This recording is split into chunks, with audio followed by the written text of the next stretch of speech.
Hello दोस्तों, रवि जी के express में आप सभी का बहुत बहुत स्वागत है।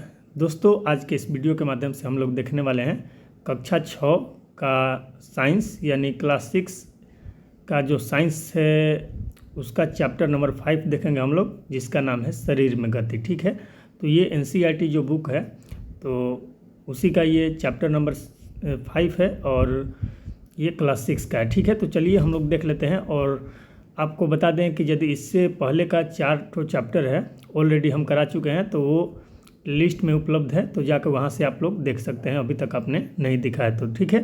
तो चलिए हम स्टार्ट करते हैं। और आपको बता दें कि जो भी ये सीरीज चल रहा है एनसीईआरटी का, तो इसका 6 का कंप्लीट होने के बाद देन 7 क्लास का स्टार्ट होगा। उसी तरह 8, 9, 10, 11 यानी 12th क्लास तक 6 to 12th क्लास एनसीईआरटी करके प्लेलिस्ट है, तो वहीं पर सारा वीडियो अपलोड होगा। ठीक है, तो आप यदि अभी तक इसके पहले वाला वीडियो नहीं देखे हैं तो वहाँ पर जाके देख सकते हैं। कहने का यही तात्पर्य है। ठीक है, और आगे वीडियो आता रहेगा, इसलिए आप चैनल पर यदि नए हो तो चैनल को सब्सक्राइब कर लीजिएगा और बेल आइकन प्रेस कर लीजिएगा, ताकि जब भी हम वीडियो अपलोड करें नोटिफिकेशन आपको समय पर मिलता रहे। ठीक है दोस्तों, तो चलिए देर न करते हुए फटाफट हम आगे बढ़ते हैं। और कहना चाहेंगे कि आप जो भी आगामी एग्ज़ाम है प्रिपरेशन यदि आप कर रहे हैं कोई भी वनडे एग्ज़ाम का, जैसे मान लीजिए कोई स्टेट पीसीएस हो गया या कह लें कोई वनडे एग्ज़ाम रेलवे या एसएससी हो गया, तो वहाँ पर भी ये इम्पोर्टेंट होने वाला है। और देख सकते हैं कि आजकल का जो पैटर्न रहा है तो वो एनसीईआरटी बेस्ड ही क्वेश्चन कर रहा है एग्ज़ाम में। ठीक है, तो एनसीईआरटी का जो साइंस है तो ये 6 से 12 तक आपको मतलब हर हाल में कवर करना ही पड़ेगा। ठीक है, तो चलिए देख लेते हैं। अभी हाल ही में एईडीओ का एग्ज़ाम हुआ था, वहाँ पर भी देख सकते थे कि साइंस का मतलब किस लेवल का क्वेश्चन दिया गया था।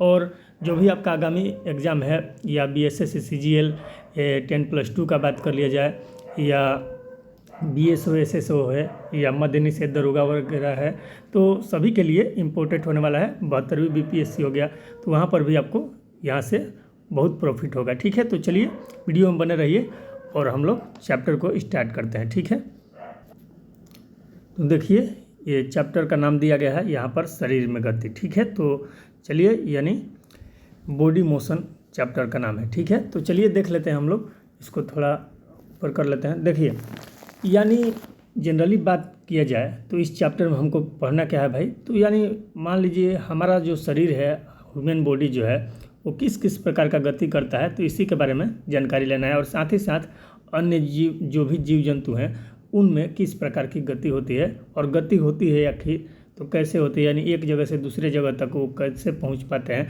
या तो बात कर लिया जाए एक जगह से दूसरे जगह नहीं, केवल आप एक ही जगह पर बैठे हो, तो एक जगह पर बैठने के बाद भी कोई गति होता है, तो जाहिर सी बात है कि होता है। मान लीजिए आप एक जगह बैठ जाइए, ठीक है, और बैठने के बाद क्या होता है कि आप बैठकर आपकी आंखें तो ज़रूर मतलब पलक झपकाती होंगी, तो पलक झपकाने में मतलब आँख खुला है तो पलक जब झपकता है तो उसमें भी तो कोई गति हुआ, तभी तो मतलब आँख मतलब मूंद जाता है फिर खुल जाता है। ठीक है, तो इसमें भी गति पाई जाती है। यदि आप एक जगह बैठे बैठे आप लिखते हैं, तो लिखने के दौरान जब आप कलम से मतलब लिखते हैं तो उस समय आपका कलाई में गति होता है। ठीक है, तो देखते होंगे यदि कलाई में गति नहीं करिएगा या अंगुलियों को नहीं हिलाइएगा, उसमें गति नहीं आएगा, तो क्या आप लिख पाइएगा, एक ही जगह पर पॉइंट मतलब रह जाएगा। ठीक है, तो इस तरह से बात कर लिया जाए कि हमारे शरीर में विभिन्न प्रकार की गतियाँ देखने को मिलती है आम तौर पर। ठीक है, तो चलिए आगे देख लेते हैं। हम लोग स्टार्ट करते हैं, क्या दिया गया है यहाँ पर देख लेते हैं। तो देखिए, बिल्कुल शांत होकर बैठिए तथा अपने शरीर में होने वाली गतियों का अनुभव कीजिए। ठीक है, तो बिल्कुल शांत होकर बैठ जाना है, अपने से ही अपने बारे में देखना है कि कौन कौन सा गति हो रहा है। ठीक है, हम लोग सांस ले रहे हैं तो देख रहे हैं कि सांस लेने के दौरान हमारा जो सीना है वो फूल जाता है, फिर सांस छोड़ने के दौरान मतलब सीना जो है वो मतलब हल्का पचक जाता है। ठीक है, तो इसमें भी तो गति हो रहा है। ठीक है, तो ये सारी जो गतिविधियाँ हैं आपको अनुभव होगा कि मतलब कौन कौन सा गति कर रहा है। ठीक है, यदि जैसे अभी हम पढ़ा रहे हैं, बोल रहे हैं, तो बोलने के दौरान हमारा लिप्स भी मतलब हो रहा है, या जीभ का, या तालु कह लें या ओष्ठ कर लें, मतलब जो भी, तो यदि हम मतलब ये हमारा मुंह का मतलब मुख हो गया, तो मुख में जो भी पार्ट्स हैं, दांत है, ओठ है, इन सब का यूज यदि हम नहीं करेंगे, तलवा या जीभ का, तो क्या हम बोल पाएंगे? नहीं बोल पाएंगे। तो इसमें भी गति हो रही है। ठीक है, तो वही सारा चीज़ है। देखिए, आप समय समय पर अपनी पलकें झपकाते ही होंगे। बिल्कुल सही बात है, समय समय पर हमारी पलक झपकती हैं। यदि हम एक ही जगह पर बैठकर भी हम अपना देखें तो शरीर में बहुत सारी गतियाँ होती रहती है, ठीक है।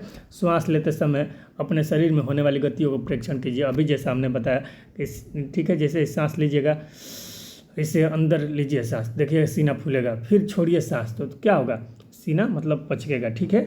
तो एकदम साधारण सा भाषा में हम समझा रहे हैं ताकि आपको क्लियर दिमाग में चला जाए, ठीक है। तो चलिए देख लेते हैं।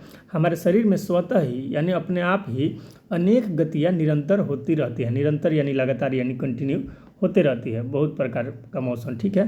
तो मोशन यानी गति, ठीक है। आगे देख लेते हैं। जब आप अपनी नोटबुक में लिखते हैं तब आपके शरीर का कौन सा भाग गति करता है? तो देखते हैं। अभी हमने बताया कि लिखते समय उंगलियों और कलाई का यूज किया जाता है, ठीक है। उंगली से पेन को दबाया जाता है। यदि नहीं उंगली में गति दीजिएगा तो वो वहाँ पर प्रेशर नहीं बना पाएगा, तो उसको ग्रिप नहीं कर पाएगा, हाथ से निकल जाएगा। फिर उसको मतलब उंगली मतलब कलाई के द्वारा उसको घुमा घुमा कर लिखा जाता है, ठीक है।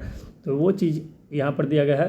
फिर है, जब आप मुड़कर अपने मित्र को देखते हैं तब शरीर का कौन सा भाग गति करता है? जब मुड़कर अपने मित्र को देखिएगा तो हमारी गर्दन जो है मतलब मुड़ती है। और यहाँ से ध्यान रखिएगा, पूछ देता है एग्जाम में कि गर्दन में किस प्रकार का गति होता है। तो पूर्ण गति मतलब होता है, मतलब या अंशतः होता है। तो क्या गर्दन पूरा मुड़ जाएगा, 360 डिग्री घुमा दीजिएगा, देखिएगा अपना घुमा कर, ठीक है। और हाँ, खास करके बता दे रहे हैं, जो 6 क्लास के स्टूडेंट देख रहे होंगे तो उनमें शरारत भरा होता है, वो उम्र ही ऐसा है, ठीक है। तो ऐसा गलती मत करिएगा कि कोई दोस्त है साथ में, उसका प्रैक्टिकल करा रहिएगा और उसका ज़बरदस्ती धर के पूरा 360 डिग्री मत घुमा दीजिएगा, ठीक है, चेक करने के लिए। तो पता लगेगा कि बेचारा का ज़िंदगी तहस नहस हो गया, ठीक है।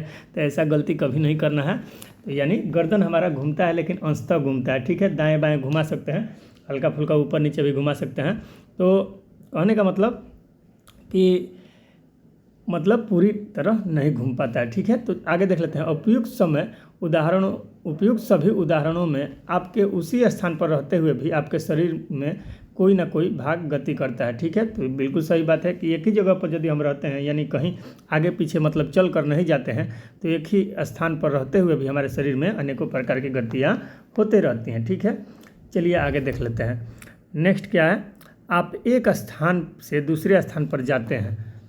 अब देखिए अगला टर्म क्या दिया गया है, आप एक स्थान से दूसरे स्थान पर जाते हैं। आप उठकर अपने अध्यापक के पास जाते हैं, कक्षा के बाद विद्यालय के मैदान में जाते हैं अथवा विद्यालय के बाद अपने घर जाते हैं। तो इस स्थिति में आप एक स्थान से दूसरे स्थान तक वास्तव में कैसे जाते हैं भाई? तो चल कर जाते हैं, ठीक है। चल कर या दौड़ कर या भाग कर, कूद कर, फान कर, जैसे भी कह लीजिए, यानी आप चल कर, दौड़ कर, कूद कर एक स्थान से दूसरे स्थान पर जाते हैं, ठीक है।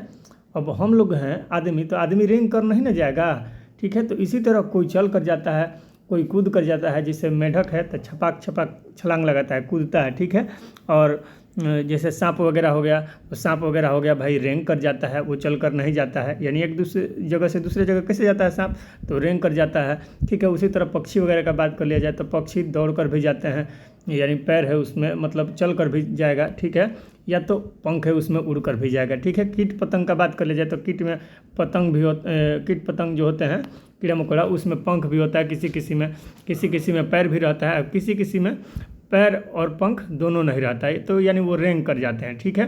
तो कीट पतंग में बहुत सारी प्रजाति आती हैं, जैसे मतलब चारा वगैरह का बात कर लिया जाए तो ये सब क्या होता है, तो इसमें हम लोग देखते हैं कि ये रेंगता है, ठीक है। उसी तरह यदि बात कर लेते हैं कि कोई कीट है जिसमें पंख है तो उड़ भी सकता है, कोई जैसे कीट पतंग के अंतर्गत ही आ जाएगा जो ये तितलियां होती है, ठीक है। तो ये पंखों के द्वारा उड़ती है, या पैर भी होता है तो वो चलकर भी एक जगह से दूसरे जगह तक जा सकते हैं, ठीक है। तो इसी तरह हम लोग देखेंगे आगे। तो आइए यहाँ पर क्या दिया गया है, आइए अपने मित्रों, अध्यापकों एवं अभिभावकों से चर्चा करके सारणी 5.1 भरते हुए यह देखते हैं कि क्या दिया गया है आगे, यह देखते हैं कि क्या दिया गया है आगे यहाँ पर, यह देखते हैं कि जंतु एक स्थान से दूसरे स्थान तक किस प्रकार गमन करते हैं। यानी यहाँ पर दिया गया है, यानी कह रहा है आइए अपने मित्रों, अध्यापकों एवं अभिभावकों से चर्चा करके सारणी 5.1 भरते हुए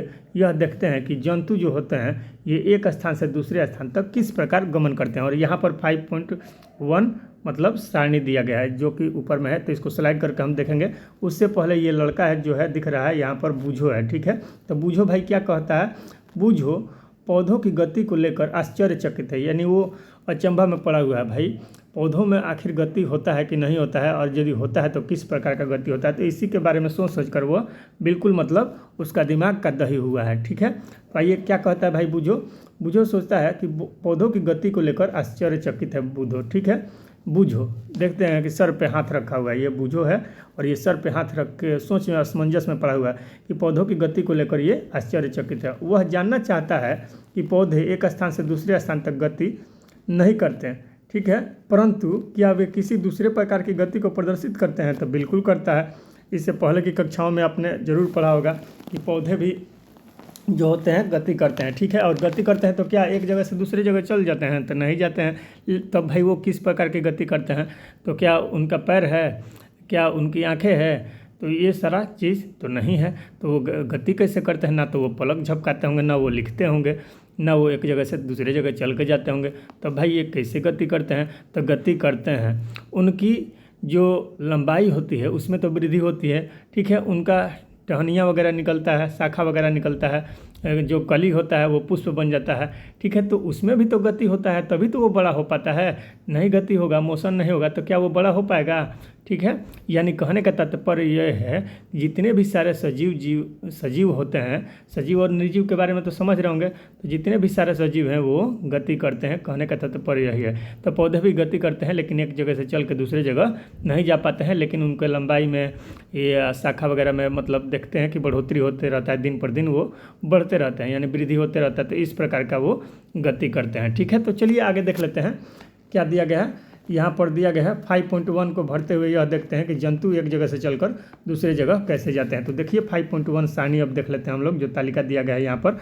तो देखिए इसके बारे में बात कर लेते हैं। 5.1 ये सारणी रहा, ठीक है, इसके बारे में देख लेते हैं। और दोस्तों आगे बढ़ने से पहले एक बात कहना चाहेंगे कि वीडियो यदि अच्छा लगे तो लाइक और शेयर ज़रूर कीजिएगा, और ख़ास करके यदि आप नए हो तो चैनल को ज़रूर सब्सक्राइब कीजिएगा और बेल आइकन प्रेस कर लीजिएगा, ताकि जब भी हम वीडियो अपलोड करें नोटिफिकेशन आपको मिलता रहे, ठीक है दोस्तों। तो चलिए आगे देख लेते हैं, बाकी आपकी मर्जी, अच्छा लगे तो लाइक कीजिएगा, आपके ऊपर है। तो चलिए देख लेते हैं जंतु एक स्थान से दूसरे स्थान तक कैसे गमन करते हैं। देखिए एक तरफ जंतु दे दिया गया है, बीच में दिया गया है कि कौन सा अंग का प्रयोग करके वो एक जगह से दूसरे जगह जाते हैं। देन लास्ट में दिया गया है कि किस प्रकार से वो एक जगह से दूसरे जगह जाते हैं, ठीक है, कौन सा क्रिया करते हैं, ठीक है। तो देखिए यहाँ पर गाय है, तो गाय भाई पैर से एक जगह से दूसरे जगह जाती है पैर के द्वारा, और ये चल कर जाती है, ठीक है। उसी तरह मनुष्य है तो ये भी पैरों के द्वारा ही जाता है, और ये भी चल कर जाता है, या दौड़ कर कह लीजिए, चल कर जाता है। सांप जो हो गया ये संपूर्ण शरीर का प्रयोग करता है। संपूर्ण शरीर देखते हैं कि सांप जो रहता है, सांप जो ये हुआ तो ये किस प्रकार का गति करता है, देखते हैं ना जी। सांप के बारे में तो सब जानते होंगे, तो सांप को देखते होंगे कि कुछ इस तरह से होता है इसका शरीर, तो इस तरह से मतलब टेढ़ा टेढ़ी मतलब इस तरह से जाता है, ठीक है। तो कहने का मतलब ये रिंग कर जाता है, ठीक है। और ये संपूर्ण शरीर, तो संपूर्ण शरीर का प्रयोग क्यों करता है भाई, इसका जो शरीर होता है इसमें वलय यानी छल्ला बना रहता है, ठीक है। छल्ला यानी ऊपर में नहीं कर रहे हैं, इसका आंतरिक संरचना जो होता है वो छल्लों के रूप में एक एक करके इस तरह से छल्ला यानी वृत्ताकार रूप में रिंग टाइप में रहता है, ठीक है। तो उसी के रूप में इसका पूरा शरीर एक जगह से दूसरे जगह जुड़ा हुआ रहता है, ठीक है। तो इसी में मतलब जब ये छल्ला है ना, तो यही मतलब एक दूसरे को आगे मतलब प्रेस करता है यानी टेलता है, ठीक है। तो इसलिए वो आगे बढ़ जाता है, ठीक है। जैसे ही ये शरीर को मोड़ता है तो ये वाला इधर वाला छल्ला इधर वाला को मतलब आगे की ओर मतलब झोंका देता है, तो इसलिए वो सड़क से आगे बढ़ जाता है, ठीक है। लेकिन क्या ये सीधी रेखा में बढ़ता है, तो सीधी रेखा में नहीं, ये इस तरह से यानी कह लीजिए कि जिग जैग मोशन में यानी तिरछा तिरछी ये आगे बढ़ता है, ठीक है। तो ये सारा चीज़ ध्यान में रखना है। चलिए आगे देख लेते हैं पक्षी के बारे में यानी सांप के बारे में। तो ये कैसे भाई, तो संपूर्ण शरीर का प्रयोग करता है और रेंग कर जाता है, चल कर नहीं जाता है क्योंकि इसका पैर नहीं रहता है, ये रेंग करके जाता है। आगे देख लेते हैं पक्षी। तो पक्षी कैसे भाई जाते हैं, तो इसका पक्षी का पंख भी रहता है, और पंख बोले तो पंख इसका क्या होता है, तो वो पंछी में 4 पैर होते हैं। पंछी में कितने पैर होते हैं? 4 पैर होते हैं। तो अब एग्जाम में मत मार देना कि 4 पैर होते हैं, अब समझाने के लिए बता रहे हैं, ठीक है। 4 पैर, पैर को ही पाद बोला जाता है। पैर को ही क्या बोला जाता है? पाद बोला जाता है, ठीक है। पाद मतलब पैर, ठीक है। तो देख लो, पाद 2 गो होता है। पक्षी में 2 तरह का पाद होता है, ठीक है। एक होता है अग्रपाद और एक होता है पश्चपाद, ठीक है। इसको मिटा देते हैं। देखो, यानी पक्षियों में भाई क्या, कितने प्रकार के पाद होते हैं? यानी पाद मतलब पैर, ठीक है। तो ये पैर होता है 2 टाइप का, ठीक है। कौन कौन? एक होता है अग्रपाद और एक होता है पश्चपाद, ठीक है।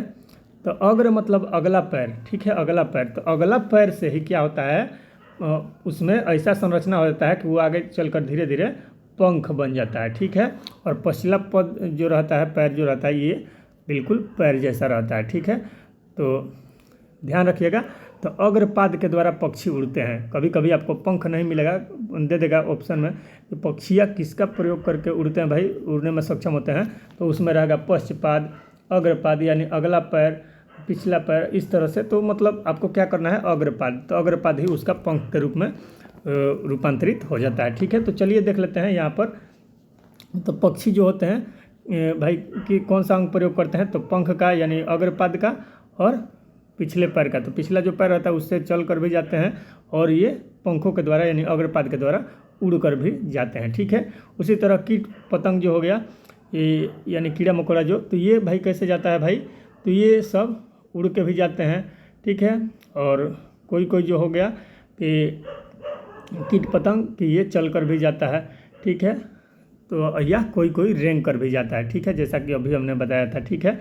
और हाँ, पक्षी में ये भी ध्यान रखिएगा, पक्षी जो होता है उड़ कर भी जाता है, चल कर भी जा सकेगा और तैर कर भी जा सकेगा, लेकिन खास करके ही इसमें उड़ना ही रहेगा, ठीक है। लेकिन ऑप्शन में रहेगा कि तैर कर जा सकता है, तो तैर कर भी जा सकता है। अब कहिएगा कि ये कैसे? देखते हैं, कुछ पक्षी होता है जिसमें हंस वगैरह भी आता है और क्या बोलते हैं, बतख वगैरह भी आता है, ठीक है। तो ये सब बतख यानी डक, ये सब होते हैं, ये तैरना भी जानते हैं, यानी देखते हैं कि पानी में ये सब तैरते रहते हैं, ठीक है। तो ये तैर कर भी जाते हैं, ठीक है। देखते हैं बतख का जो मतलब नीचे का पंजा जो रहता है इस तरह का होता है, थोड़े इस तरह का नहीं होता है, ठीक है। इसका किस तरह का होता है? बिल्कुल यहाँ से देखे होंगे कि इस तरह का जुड़ा हुआ रहता है, ठीक है। तो ये क्या करता है? इसको तैरने में मदद करता है, ठीक है। यानी दोनों जो उंगलियां रहता है उसके बीच में इस तरह का यहाँ से ये त्वचा मतलब आपस में जुड़ा हुआ रहता है, ठीक है। और इस तरह का ये गैप नहीं रहता है, ठीक है, ध्यान रखिएगा। तो बतख में इस तरह का रहता है, तो ये तैर भी सकते हैं। आगे देख लेते हैं मछली के बारे में। तो मछली जो होती है इनमें भी पंख पाया जाता है और पंखों के द्वारा ये क्या होता है, ये तैर कर आगे जाती है, ठीक है। चलिए ध्यान रखिएगा, पक्षी में खासकर उड़कर ही याद रखिएगा, लेकिन समझाने के लिए ज़्यादा डिटेल में बता दिए कि वो मतलब कुछ पक्षी होते हैं जो कि तैर कर भी आगे जा सकते हैं। चलिए आगे देख लेते हैं। तो नेक्स्ट क्या है भाई? तो देख लीजिए, जंतु एक स्थान से दूसरे स्थान तक किस प्रकार गमन करते हैं, इसके बारे में हम लोग ने देख लिया तालिका को देखकर, ठीक है। जैसे में क्या है भाई, यानी चलना, टहलना, दौड़ना, उड़ना, छलांग मारना, रेंगना एवं तैरना इत्यादि द्वारा जंतुओं के एक स्थान से दूसरे स्थान तक जाने के कुछ ढंग है यानी तरीका है, ठीक है। यानी चलकर, टहलकर, दौड़कर, उड़कर, छलांग मारकर, रेंगकर, तैरकर, इस सारी क्रियाओं के चलते मतलब जो जीव जंतु हैं एक जगह से दूसरे स्थान तक जा सकते हैं, ठीक है। जंतुओं के एक स्थान से दूसरे स्थान तक जाने के तरीकों में इतने अधिक विविधता क्यों है भाई? क्योंकि उनके शारीरिक संरचना में अलग अलग प्रकार की बनावट है, ठीक है। तो यही सब कारण है। और क्या कारण है कि अनेक जंतु चलते हैं जबकि सांप रेंगता है और मछली तैरती है? तो क्या कारण है? तो यही कारण है कि उनका शारीरिक जो बनावट होता है वो अलग अलग प्रकार का रहता है, ठीक है। तो किसी में पंख होता है, ठीक है, किसी में पैर होता है, किसी में न पंख ही होता है न किसी में पैर ही होता है, ठीक है। तो इस तरह से आगे और इसके बारे में हम लोग डिटेल में जानेंगे। तो चलिए देख लेते हैं। तो यहाँ पर 5.1 में दिया गया है मानव शरीर एवं इसकी गतियाँ, यानी बात कर लें तो ह्यूमन बॉडी और human body and there motion, ठीक है। तो चलिए आगे देख लेते हैं। किस प्रकार की गति पाई जाती है। देखिए, जंतुओं की विविध गतियों पर ध्यान देने से पूर्व यानी पहले आइए अपने शरीर की कुछ गतियों को ध्यानपूर्वक देखें। यानी जीव जंतु जितने भी है ब्रह्मांड में, तो बहुत प्रकार के जीव जंतु हैं, तो उनसे पहले हम लोग मानव है भाई, तो ह्यूमन है, अपने ही शरीर पर हम लोग प्रयोग करके देखेंगे कि हमारे शरीर में किस प्रकार की गति होती है, क्या क्या होता है, तो इसके बारे में भी और हमको आसानी से समझ में आएगा। तो चलिए देख लेते हैं। क्या आपको विद्यालय में शारीरिक व्यायाम करते समय आनंद आता है? तो बिल्कुल आनंद आता है। विद्यालय में शारीरिक व्यायाम करते समय आपके हाथ एवं पैर किस प्रकार गति करते हैं? ठीक है, तो हाथ देखिएगा तो ये आगे की ओर मुड़ता है, ठीक है, यानी केहूनी से, और पैर देखते हैं तो पैर जो होता है यहाँ पर घुटना है तो ये आगे की ओर मुड़ता है, तो नहीं, ये पीछे की ओर मुड़ता है। यानी हाथ जो हो गया वो आगे की ओर मुड़ गया, ठीक है, और पैर जो हो गया ये पीछे की ओर मुड़ जाता है, ठीक है, आपने देखा होगा। और ये हाथ हो गया, ठीक है, ये हाथ हो गया, आगे की ओर मुड़ता है, जबकि पैर जो हो गया हमारा पीछे की ओर मुड़ता है, ठीक है। तो यही सब मतलब थोड़ा थोड़ा समझना है, ठीक है, कि कौन सा भाग मतलब किधर मुड़ता है। क्या पैर को अब यहाँ से पीछे मुड़ा है, इस डायरेक्शन में मुड़ा है, अब क्या यहाँ से आप इधर मोड़ दीजिएगा तो पता चलेगा कि टूट गया। हाथ है तो यहाँ से केहूनी जो हो गया, केहूनी से इधर मोड़े हैं, क्या केहूनी से इधर नीचे मोड़ सकते हैं? पता चलेगा कि टूट गया। प्लास्टर ऑफ पेरिस चढ़ाना पड़ेगा, यानी POP, ठीक है। प्लास्टर ऑफ पेरिस समझता है ना, जौन डॉक्टरिया में जाता है तो देखते होगे कि जौन उजरका लेपवा लगा के और पूरा प्लास्टर कर देता है बाहमा में, हड्डी वगैरह टूटता है तो वही प्लास्टर ऑफ पेरिस रहता है, ठीक है, तो वो चढ़ना पड़ेगा, ठीक है। तो ऐसा गलती मत कर देना, ठीक है, कि चेक करने में कि मतलब मुड़ता है कि नहीं। आगे उस प्रकार का भी क्वेश्चन मिलेगा कि शरीर का कौन सा भाग कितना मुड़ता है, कोई अंशतः मुड़ता है, कोई पूरा मुड़ जाता है, ठीक है। तो जैसे हमारा केहूनी हो गया या घुटना वगैरह हो गया, तो ये सब क्या होता है, अंशतः मुड़ता है, ठीक है। तो चलिए आगे देख लेते हैं। आइए, हमारा शरीर जिन गतियों को करने योग्य है, हम उनमें से कुछ शारीरिक गतियों को करने का प्रयास करते हैं। तो चलिए प्रयास करके देख लेते हैं भाई क्या क्या प्रयास किया है। तो आइए देख लेते हैं। यहाँ पर देखिए, यहाँ पर थोड़ा सा नीचे कर लेते हैं ताकि विजिबल हो सके, क्लियर। देखिए, एक काल्पनिक विकेट पर काल्पनिक गेंद फेंकने का प्रयास कीजिए। मानिए मन में सोच लीजिए कि कहीं विकेट गाड़ल है, अपना हाथ घुमा के मतलब आदमी बॉल फेंकता है, तो देखिए प्रयास कीजिए, मन में सोचिए कि आप बॉल फेंक रहे हैं विकेट की तरफ, यानी कोई बल्ला लेके खड़ा है वहाँ पर, आप बॉल फेंक रहे हैं, तो कैसे फेंकते हैं? डायरेक्ट फेंकते हैं? नहीं, अपन हाथवा घुमाते हैं ना जी। देखते हैं कि बॉलर क्या करता है, हाथवा घुमाता है, तो हाथवा कैसे घूम जाता है? यदि हड्डी एक जगह मतलब वहाँ से घूमता है तभी ना मतलब आदमी मतलब हाथ घुमा लेता है, नहीं तो नहीं घूमता। तो वही बात है, एक काल्पनिक विकेट पर काल्पनिक गेंद फेंकने का प्रयास कीजिए, यानी कल्पना कीजिए कि आप गेंद फेंक रहे हैं। आप अपना हाथ किस प्रकार घुमाते हैं? क्या अंशतः घुमाते हैं कि पूरा घुमा लेते हैं? तो पूरा घुमा लेता है आदमी। क्या आप इसे अपने कंधे से वृत्ताकार रूप में घुमाते हैं? तो बिल्कुल है, यहाँ जो कंधा है ये देख रहे हैं, यहाँ से हम लोग डायरेक्टली इस तरह से घुमा लेते हैं, ठीक है, और बॉल को फेंक देते हैं, ठीक है। तो देखिए, क्या आपका कंधा भी गति करता है? पीठ के बल लेट जाइए तथा अपने पैर को कूल्हे के चारों ओर घुमाइए। कूल्हा यानी जो हिप वाला हड्डी रहता है वहाँ से आप चारों ओर घुमाइए। अपनी भुजा को कोहनी से ऊपर नीचे कीजिए, यानी देखिएगा कि कोहनी से जब ऊपर कीजिएगा तो वो मतलब मुड़ जाएगा, लेकिन कोहनी से नीचे कीजिएगा तो हाथ मुड़ पाएगा, सीधा होकर रह जाएगा। नीचे घुमाइएगा तो ज़्यादा बल लगेगा तो टूट जाएगा, ठीक है, पता चलेगा कि हड्डियाँ गायब हो गया, बीच से ज्वाइंट टूट गया, ठीक है। आज यहाँ पर ज्वाइंट रहता है वो हड्डियाँ के ही ज्वाइंट को ही हिंदी में संधि कहते हैं, ठीक है। और संधि विच्छेद नहीं पढ़ा है जी, हिंदी में तो सब पढ़ा होगा, बचपने से पढ़ता है, तीसरा चौथा से तो संधि या संधि विच्छेद आ जाता है, दूसरे तीसरा से मिलने लगता है देखने के। संधि मतलब क्या होता है? दो गो मतलब शब्द के जोड़ के संधि बनाया जाता है, ठीक है, और वही करके अलग अलग कर दिया जाता है, एक शब्द के 2 टुकड़ा में तोड़ दिया जाता है, तो उसको विच्छेद कहा जाता है, ठीक है, यानी संधि विच्छेद। जैसे विद्यालय, तो विद्या प्लस आलय, तो एगो विद्या हो गया शब्द, एगो आलय हो गया, दोनों को मिला दिए यानी संधि कर दिए तो विद्यालय हो गया, ठीक है, यानी विद्या का घर। उसी तरह शरीर में भी संधि होता है, यानी ज्वाइंट होता है। तो काची काची के भाई ज्वाइंट होता है। मान लीजिए केहूनी है तो केहूनी के आगे वाला हिस्सा जो हो गया हाथ का उसको, और केहूनी के पीछे वाला हिस्सा जो कंधा से जुड़ा हुआ है, तो केहूनी इसमें क्या करता है? संधि का काम करता है, यानी 2 हाथ का ही 2 भाग है जिसको जोड़ने का काम करता है। जैसे वहाँ पर संधि में आप देखे होंगे, व्याकरण में हिंदी में पढ़े होंगे कि 2 वर्ड के जोड़ रहा है, तो यहाँ शरीर का भाग को 2 के जोड़ रहा है, तो उसको भी तो संधि कहेंगे। तो आगे इसके बारे में देखना है, तो इसलिए हम थोड़ा सा समझा दिए, ठीक है। तो आगे चलिए देख लेते हैं।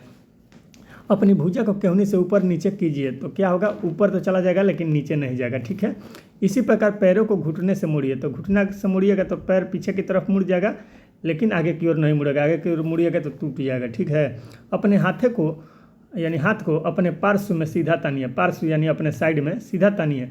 भुजा को मोड़ते हुए अंगुलियों से कंधे को छुइए। आपने अपने हाथ का कौन सा भाग मोड़ा?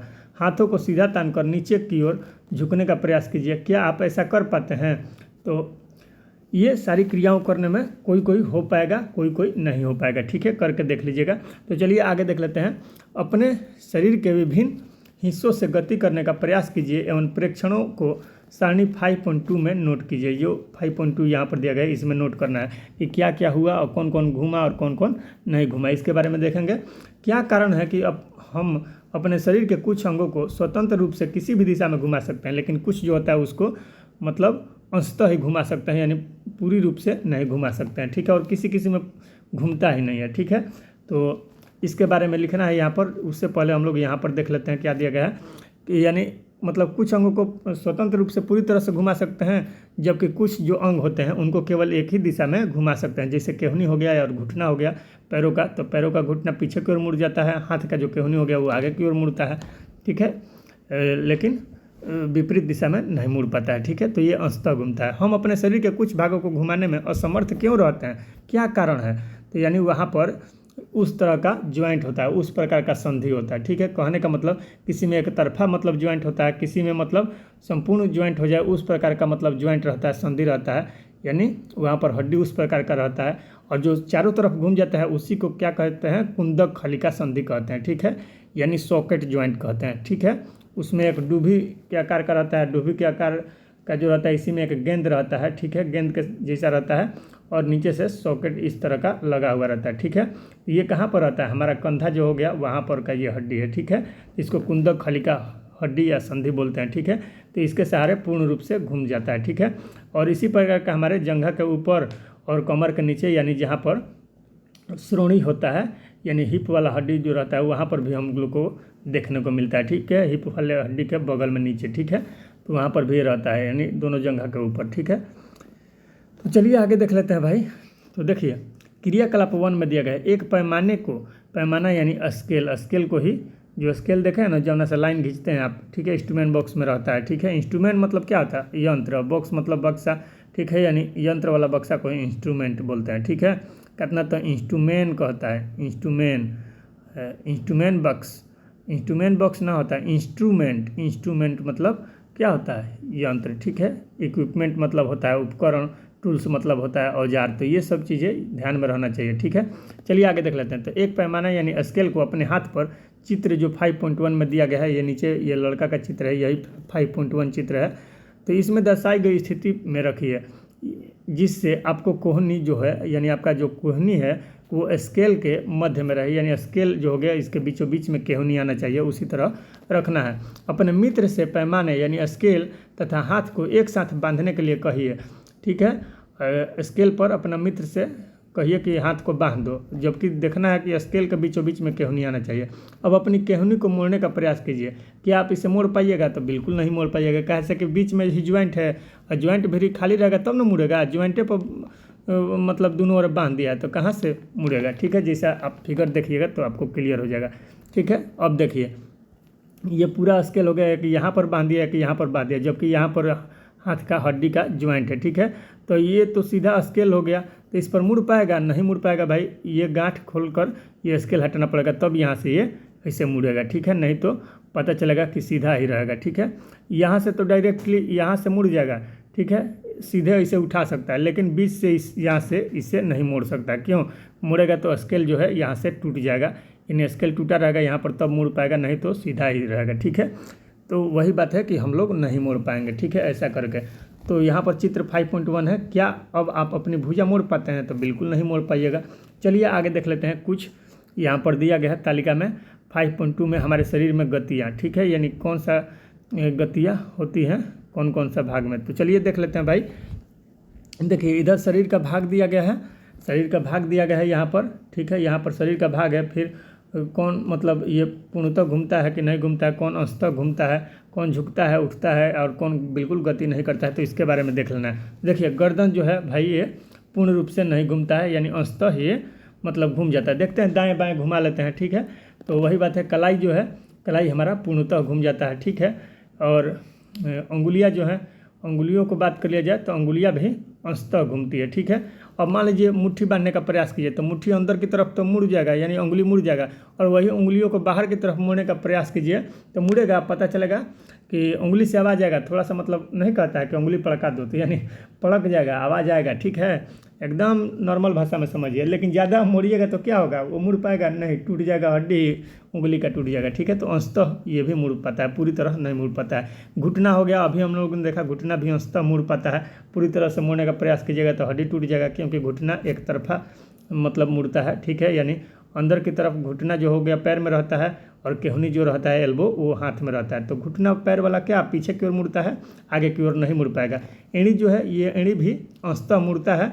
कोई कोई बताता है कि मतलब नहीं मुड़ पाता है, एड़ी बिल्कुल मुड़ेगा ही नहीं, लेकिन आप प्रयास कीजिएगा एक पैर पर खड़ा होकर और एक पैर को उठा लीजिएगा। जब सुबह सुबह व्यायाम कीजिएगा ना, तो अपने पैर को मतलब घुमाने को एड़ी के बगल से आप नीचे वाला जो पैर का तलवा है उसको घुमाने का प्रयास कीजिएगा, देखिएगा वो घूम जाता है, ठीक है। जो एथलेटिक्स होते हैं वो दौड़ने से पहले देखते हैं कि एक पैर पर खड़े होकर एक पैर का एड़ी के बगल से घुमाने का प्रयास करते हैं, तो यानी अंशतः ये घूम जाता है, ठीक है। पदांगुली यानी पाद प्लस उंगली मिलकर पदांगुली बनाए, यानी पैर की अंगुली। तो पैर की अंगुली क्या होता है, ये भी अंशतः घूमता है, ठीक है।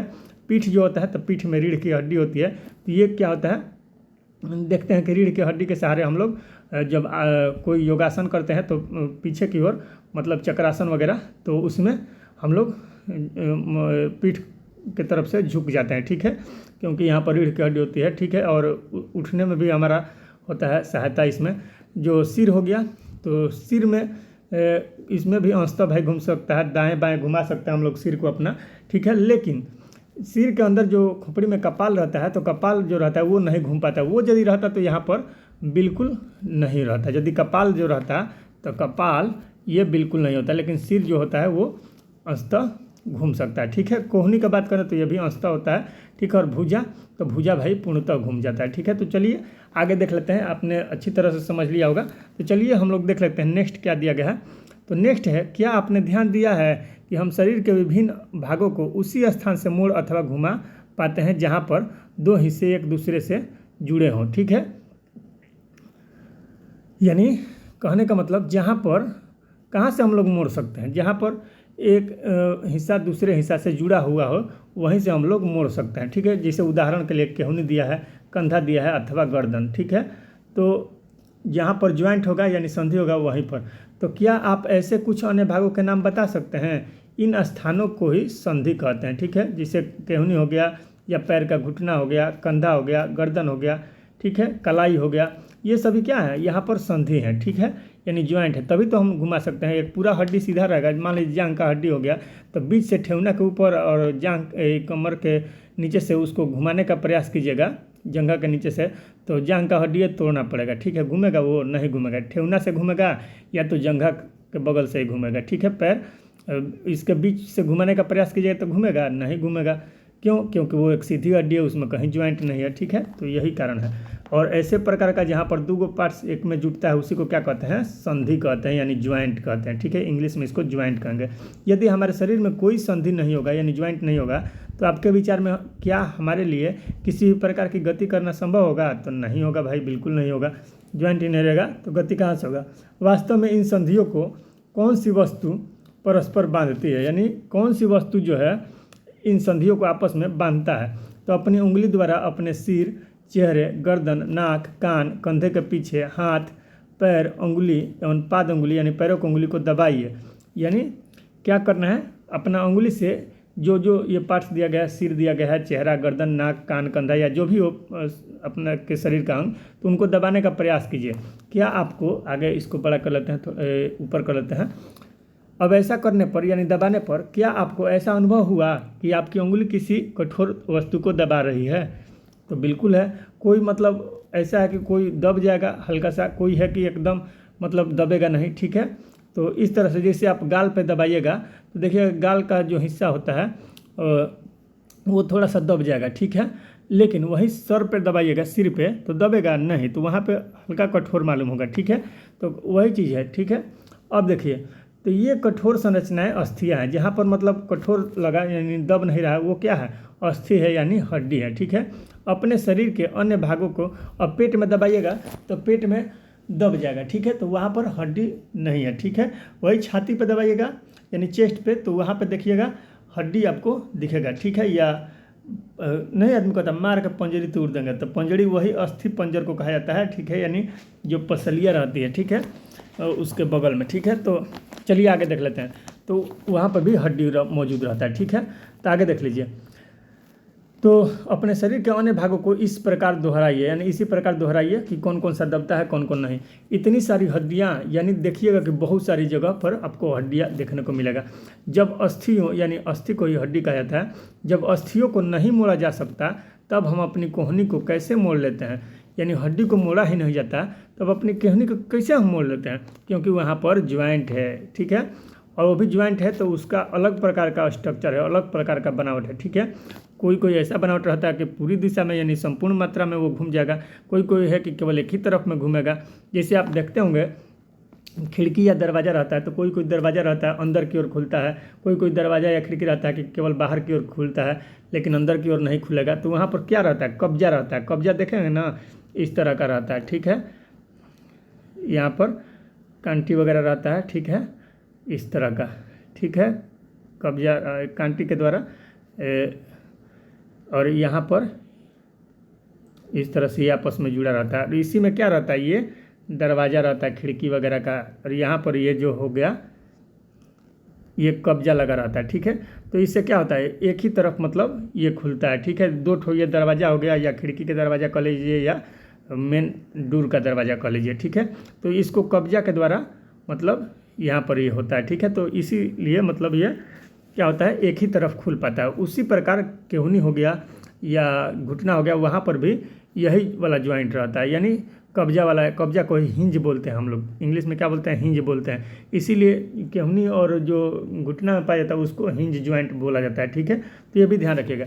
यानी यहाँ पर क्या दिया गया है, जब अस्थियों को नहीं मोड़ा जा सकता तब हम अपनी कोहनी को कैसे मोड़ लेते हैं, क्योंकि भाई वहाँ पर उस प्रकार का बनावट वाला ज्वाइंट होता है। कहने का मतलब हाथ के ऊपरी हिस्से से लेकर कलाई तक एक ही लंबी अस्थि नहीं होती, वास्तव में अनेक अस्थियाँ कोहनी तक जुड़ी रहती है। यानी अनेक अस्थि जो रहती है कोहनी तक जुड़ा रहता है, एक पूरा मतलब लंबाई की हड्डी नहीं होता है, ठीक है। क्या होता है भाई, वहाँ पर अलग अलग हड्डियाँ कोहनी तक जुड़ी रहती है। इसी प्रकार हमारे शरीर के प्रत्येक हिस्से में अनेक अस्थियाँ हैं, ठीक है। क्या कारण है कि हम लोग मोड़ पाते हैं, क्योंकि एक ही हड्डी उसमें नहीं होती है, अलग अलग हड्डियाँ उसमें आपस में जुड़ी रहती हैं, ठीक है। और एक ही तरफ मुड़ने का क्या कारण है, तो उसका मेन रीज़न है कि एक तरफा ज्वाइंट वाला वहाँ पर हड्डी पाया जाता है, ठीक है। चलिए आगे देख लेते हैं। हम अपने शरीर को कैसे उसी स्थान पर हिला या झुका नहीं सकते जहाँ ये अस्थियाँ एक दूसरे से मिलती हैं, ठीक है। यानी हम अपने शरीर को कैसे उसी स्थान पर हिला या झुका नहीं सकते जहाँ ये अस्थियाँ एक दूसरे से मिलती हैं। विभिन्न गतियों, एक मिनट इसको मिटा देते हैं। देखिए यहाँ के क्या दिया गया है, विभिन्न गतिविधियों एवं विभिन्न प्रकार की गतियों के लिए हमारे शरीर में अनेक प्रकार की संधियाँ होती है। यानी अलग अलग क्रियाकलाप करने के लिए हमारे शरीर में बहुत अलग अलग प्रकार का संधियाँ होती है, यानी ज्वाइंट होते हैं। आइए उनमें से कुछ के बारे में जानें, ठीक है। यानी कोई होता है कि एक ही तरफ मुड़ पाता है, कोई होता है संपूर्ण दिशा में मुड़ पाता है, कोई होता है बिल्कुल मुड़ता ही नहीं है। जैसे अभी हमने बताया था कपाल जो होता है बिल्कुल नहीं मुड़ता है भाई, ठीक है। और बात कर लें ऊपरी जबड़ा जो हो गया, हम बोल रहे हैं दो ठो जबड़ा होता है, एक निचला जबड़ा होता है, एक ऊपरी जबड़ा होता है। तो ऊपर वाला जबड़ा नहीं कोई करता है कि मार के जबड़ा तोड़ देंगे, तो जबड़ा कौन तोड़े का बात होता है। तो वहाँ पर भी आदमी बोल देता है कि मार के जबड़ा तोड़ देंगे, लेकिन कोई किस जबड़ा का बात करता है, जो ऊपर वाला जबड़ा होता है उसी का जनरली बात कर रहा होता है, ठीक है। क्योंकि नीचे वाला जबड़ा मूवेबल होता है, ठीक है, यानी ये फिक्स्ड नहीं होता है, ये चल जबड़ा कहलाता है, यानी ऊपर नीचे हो पाएगा। लेकिन मुंह चला के देखिएगा, ऊपर वाला जबड़ा आपका वहीं पर रहेगा, फिक्स रहेगा। केवल नीचे वाला जबड़ा बोलिएगा या कुछ कीजिएगा, मुंह चलाइएगा तो नीचे वाला जबड़ा ही ऊपर नीचे जाएगा। आप अपने से प्रयास कर कभी कर सकते हैं, ठीक है। इसके लिए कोई प्रयोगशाला में लेबोरेटरी में नहीं जाना है, ये अभी आप कर सकते हैं, ठीक है। तो चलिए देख लेते हैं। यानी विभिन्न विधियों एवं विभिन्न प्रकार की गतियों के लिए हमारे शरीर में अनेक प्रकार की संधियाँ होती है, ज्वाइंट होता है। आइए उनमें से कुछ के बारे में जाने। तो देखिए पहले दिया गया है कंदुक खलिका संधि। कौन सा संधि है भाई? कंदुक खलिका संधि यानी सॉकेट ज्वाइंट। तो ये कहाँ होता है? कंधा में होता है या श्रोणी में। श्रोणी कहने का मतलब जो जंघवा के ऊपर रहता है, कमर के पास जो हड्डिया, हिप वाला हड्डिया के बगल में, तो वहाँ पर ही रहता है। ठीक है, कौन? कंदुक खलिका संधि। ठीक है, तो चलिए देख लेते हैं। तो देखिए क्रियाकलाप 2 के बारे में देखिए। क्रियाकलाप 2 क्या दिया गया है? कागज़ की एक पट्टी को एक बेलन यानी सिलेंडर के रूप में मोड़िए। सिलेंडर मतलब बेलन होता है, मैथ में पढ़े होंगे। तो देखिए कागज़ की एक पट्टी को एक बेलन के भांति मोड़िए। मान लीजिए ये कागज़ का एक टुकड़ा है यहाँ पर। ठीक है, इसको मतलब यहाँ से ऐसे फोल्ड कर देना है। ठीक है, फोल्ड करिएगा तो ये वाला जो रहेगा, ये वाला भाग इसमें आके मुड़ जाएगा। ठीक है, तो बिल्कुल ये कैसा हो जाएगा? इसको मोड़ देंगे तो इस तरह का कुछ हो जाएगा। ठीक है, इस तरह का हो जाएगा। ठीक है, यानी सिलेंडर के रूप में मोड़िए। रबर अथवा प्लास्टिक की एक पुरानी गेंद में एक छेद करके, रबर या प्लास्टिक का एक पुरानी गेंद ले लीजिए, उसमें छेद करके उसमें मोड़े हुए कागज़ के बेलन को डालिए। अब छेद करके गेंदा में क्या करना है? ये मोड़ा हुआ कागज़ को डाल देना है, कुछ इस प्रकार के डाल देना है। ठीक है, यानी यहाँ से ये छेद कर लिए हैं, यहाँ से ये छेद है। ठीक है, इस छेद के सहारे इसमें ये डाल दिए हैं। ठीक है, अब देखिए उसमें मुड़े हुए कागज़ के बेलन को डालिए, जैसा कि चित्र 5.2 में दिखाया गया है। ठीक है, तो देख लेंगे। तो इसी प्रकार का कुछ कुंदन खलिका हड्डी भी रहता है। तो चलिए आगे देख लेंगे। यानी आप कागज़ के बेलन, देखिए यहाँ 5 में दिया गया है, आप कागज़ के बेलन को गेंद पर भी चिपका सकते हैं। यानी कागज़ के बेलन को गेंद पर चिपका भी सकते हैं। गेंद को एक छोटी कटोरी में रखकर, अब गेंदवा को क्या करना है भाई?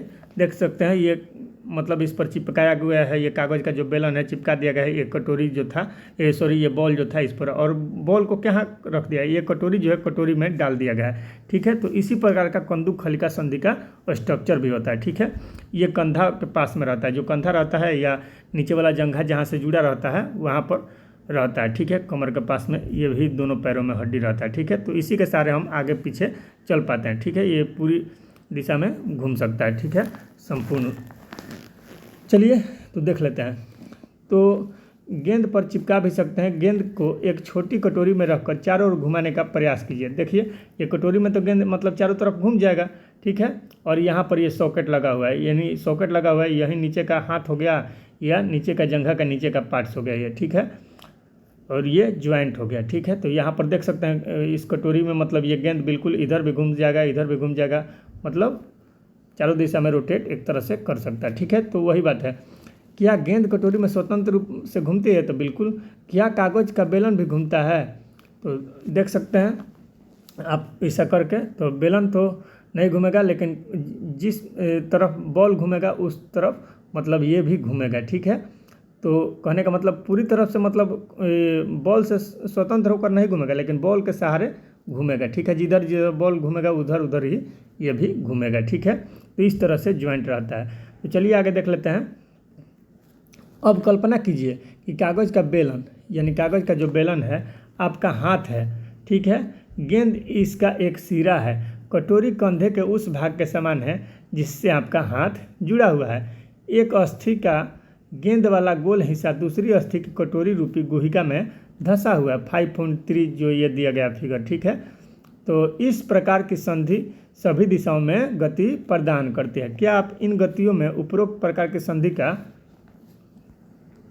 कोई अन्य उदाहरण खोज सकते हैं? तो बिल्कुल खोज सकता है, जिसे श्रोणी वाला हड्डी जो होता है उसके बारे में देखेंगे। तो देखिए, तो या कंधा वाला जो हड्डी हो गया। ठीक है, तो यहाँ पर श्रोणी दिया गया है, कंधा वाला हड्डी हो जाएगा और श्रोणी वाला भी हो जाएगा। चलिए आगे देख लेते हैं। तो ये देख सकते हैं फिगर में दिया गया है यहाँ पर।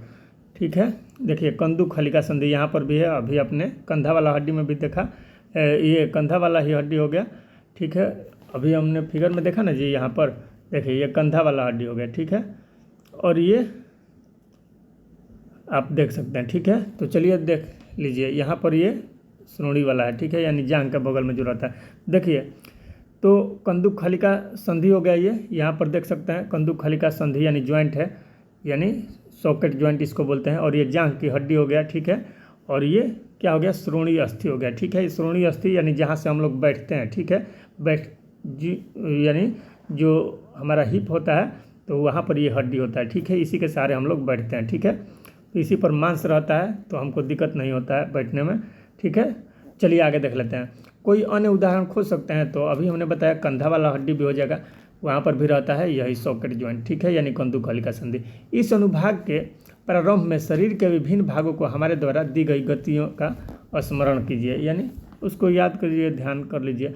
अब देखिए धुराग्र संधि दिया गया, तो धुराग्र यानी पिवोटल ज्वाइंट इसको बोलते हैं या पिवोट ज्वाइंट भी बोलते हैं। ठीक है, यानी इसका स्पेलिंग हो जाएगा PIVOT, या इसी को क्या लिख सकते हैं, pivotal joint, PIVOTAL, pivotal joint. ठीक है, तो ये भी कह सकते हैं। चलिए आगे देख लेते हैं। तो देखिए गर्दन तथा सिर को जोड़ने वाली संधि धुराग्र संधि कहलाती है। गर्दन और सिर को जोड़ने वाली संधि क्या कहते हैं, धुराग्र संधि कहते हैं, यानी पिवोटल ज्वाइंट कहते हैं या पिवोट ज्वाइंट। ठीक है, अब गर्दन में हड्डी कुछ इस प्रकार का रहता है। ठीक है, जो मांस मछली खाता होगा तो वो तो जानता ही होगा, जो समझिए गर्दन में इस प्रकार का हड्डी होता है। देखते हैं मुर्गा मुर्गिया को काटता रहता है तो इस प्रकार करता है, यही पर हमारा जो खोपड़ी रहता है, जो मुंडी रहता है वो लगा हुआ रहता है। ठीक है, तो ये गर्दन की हड्डियाँ हो गया। ठीक है, अब देखिए कह रहा है गर्दन तथा सिर को जोड़ने वाली संधि क्या कहलाती है, धुराग्र संधि कहलाती है। यहीं पर ये जो है ये क्या है भाई, तो धुराग्र संधि है। ठीक है, यहाँ से आप दाएं मुड़ सकते हैं या बाएं मुड़ सकते हैं। ठीक है, कहने का मतलब हुआ। ठीक है, तो इसके द्वारा सिर को आगे पीछे या दाएं एवं बाएं घुमा सकते हैं। सिर को क्या कहते हैं भाई, सिर आगे पीछे हमारा घूम सकता है। ठीक है, किसके द्वारा, तो धुराग्र संधि के द्वारा। ठीक है, तो वहाँ पर देखिए शुरू में ही तालिका दिया गया था, वहाँ पर दिया गया था ना, सिर को घुमा सकते हैं तो अंशतः घुमा सकते हैं, हम बोले थे ना, तो सिर को अंशतः घुमा सकते हैं, आगे पीछे या दाएं बाएं घुमा सकते हैं। किस संधि के चलते भाई, तो क्योंकि वहाँ पर धुराग्र संधि रहता है यानी पिवोटल ज्वाइंट रहता है। ठीक है, इन गतियों को करने का प्रयास कीजिए। यह गति हमारे हाथ की उस गति के किस प्रकार भिन्न है जिसमें कुंदक खलिका संधि द्वारा हाथ को पूर्णतः वृत्ताकार रूप में घुमा सकते हैं। ठीक है, तो उसमें किस प्रकार का भिन्न है, तो देख सकते हैं कि यहाँ पर ये केवल दाएं बाएं घूम रहा है और उसमें संपूर्ण दिशा में घूम रहा था, क्योंकि वहाँ पर एक कटोरी में देखो कटोरी रूपी मतलब था स्ट्रक्चर, और उसी में एक बॉल था, तो बॉल उसमें आसानी से चारों दिशा में घूम सकता था। ठीक है, तो इस तरह से देख सकते हैं आप। तो ये रहा धुराग्र संधि। ठीक है, जो कि यहाँ पर है। ठीक है, अब देख लीजिए यहाँ पर दिया गया धुराग्र संधि में बेलनाकार अस्थि एक छल्ले में घूमती है। धुराग्र संधि में क्या होता है, बेलनाकार अस्थि जो रहता है एक छल्ला में एक रिंग में घूमता है। ठीक है, तो वही ध्यान रखिएगा। अब देख लेते हैं हम लोग हिंज ज्वाइंट के बारे में, यानी हिंज संधि, जिसके बारे में भी हमने थोड़ा बहुत चर्चा कर दिया है। ठीक है, तो आइए देख लेते हैं भाई हिंज संधि के बारे में। देखिए घर के किसी दरवाजे को बार बार खोलिए और बंद कीजिए, इसके कब्जों को ध्यानपूर्वक देखिए। अभी हमने कब्जा के बारे में चित्र भी बना के आपको समझाया था। कब्जों को ध्यानपूर्वक देखिए, यह दरवाजे को आगे और पीछे की ओर खुलने देता है, या तो आगे या पीछे खुलने देता है। ठीक है, आइए क्रियाकलाप 3 में दिया गया है, आइए कब्जे की गति के प्रकार को देखें। एक मोटे कागज अथवा गत्ते का एक बेलन यानी सिलेंडर बनाइए, जैसा कि चित्र 5.5 में दिखाया गया है। नीचे है चित्र, इसको अब हम जरा ऊपर कर लेते हैं। देखिए अभी फिगर नहीं दिख रहा है, लेकिन आपको दिखेगा, एक बार दिखा भी देते हैं। तो देखिए कुछ इस प्रकार फिगर आपका होगा। ठीक है, हिंज जैसे संधि द्वारा गति की दिशा। ठीक है, यहाँ पर क्या दिया गया है, पहले आपको फिगर समझा देते हैं। देखिए एक कागज़ है, उसको मोड़कर गोल इस तरह का बना लिया है।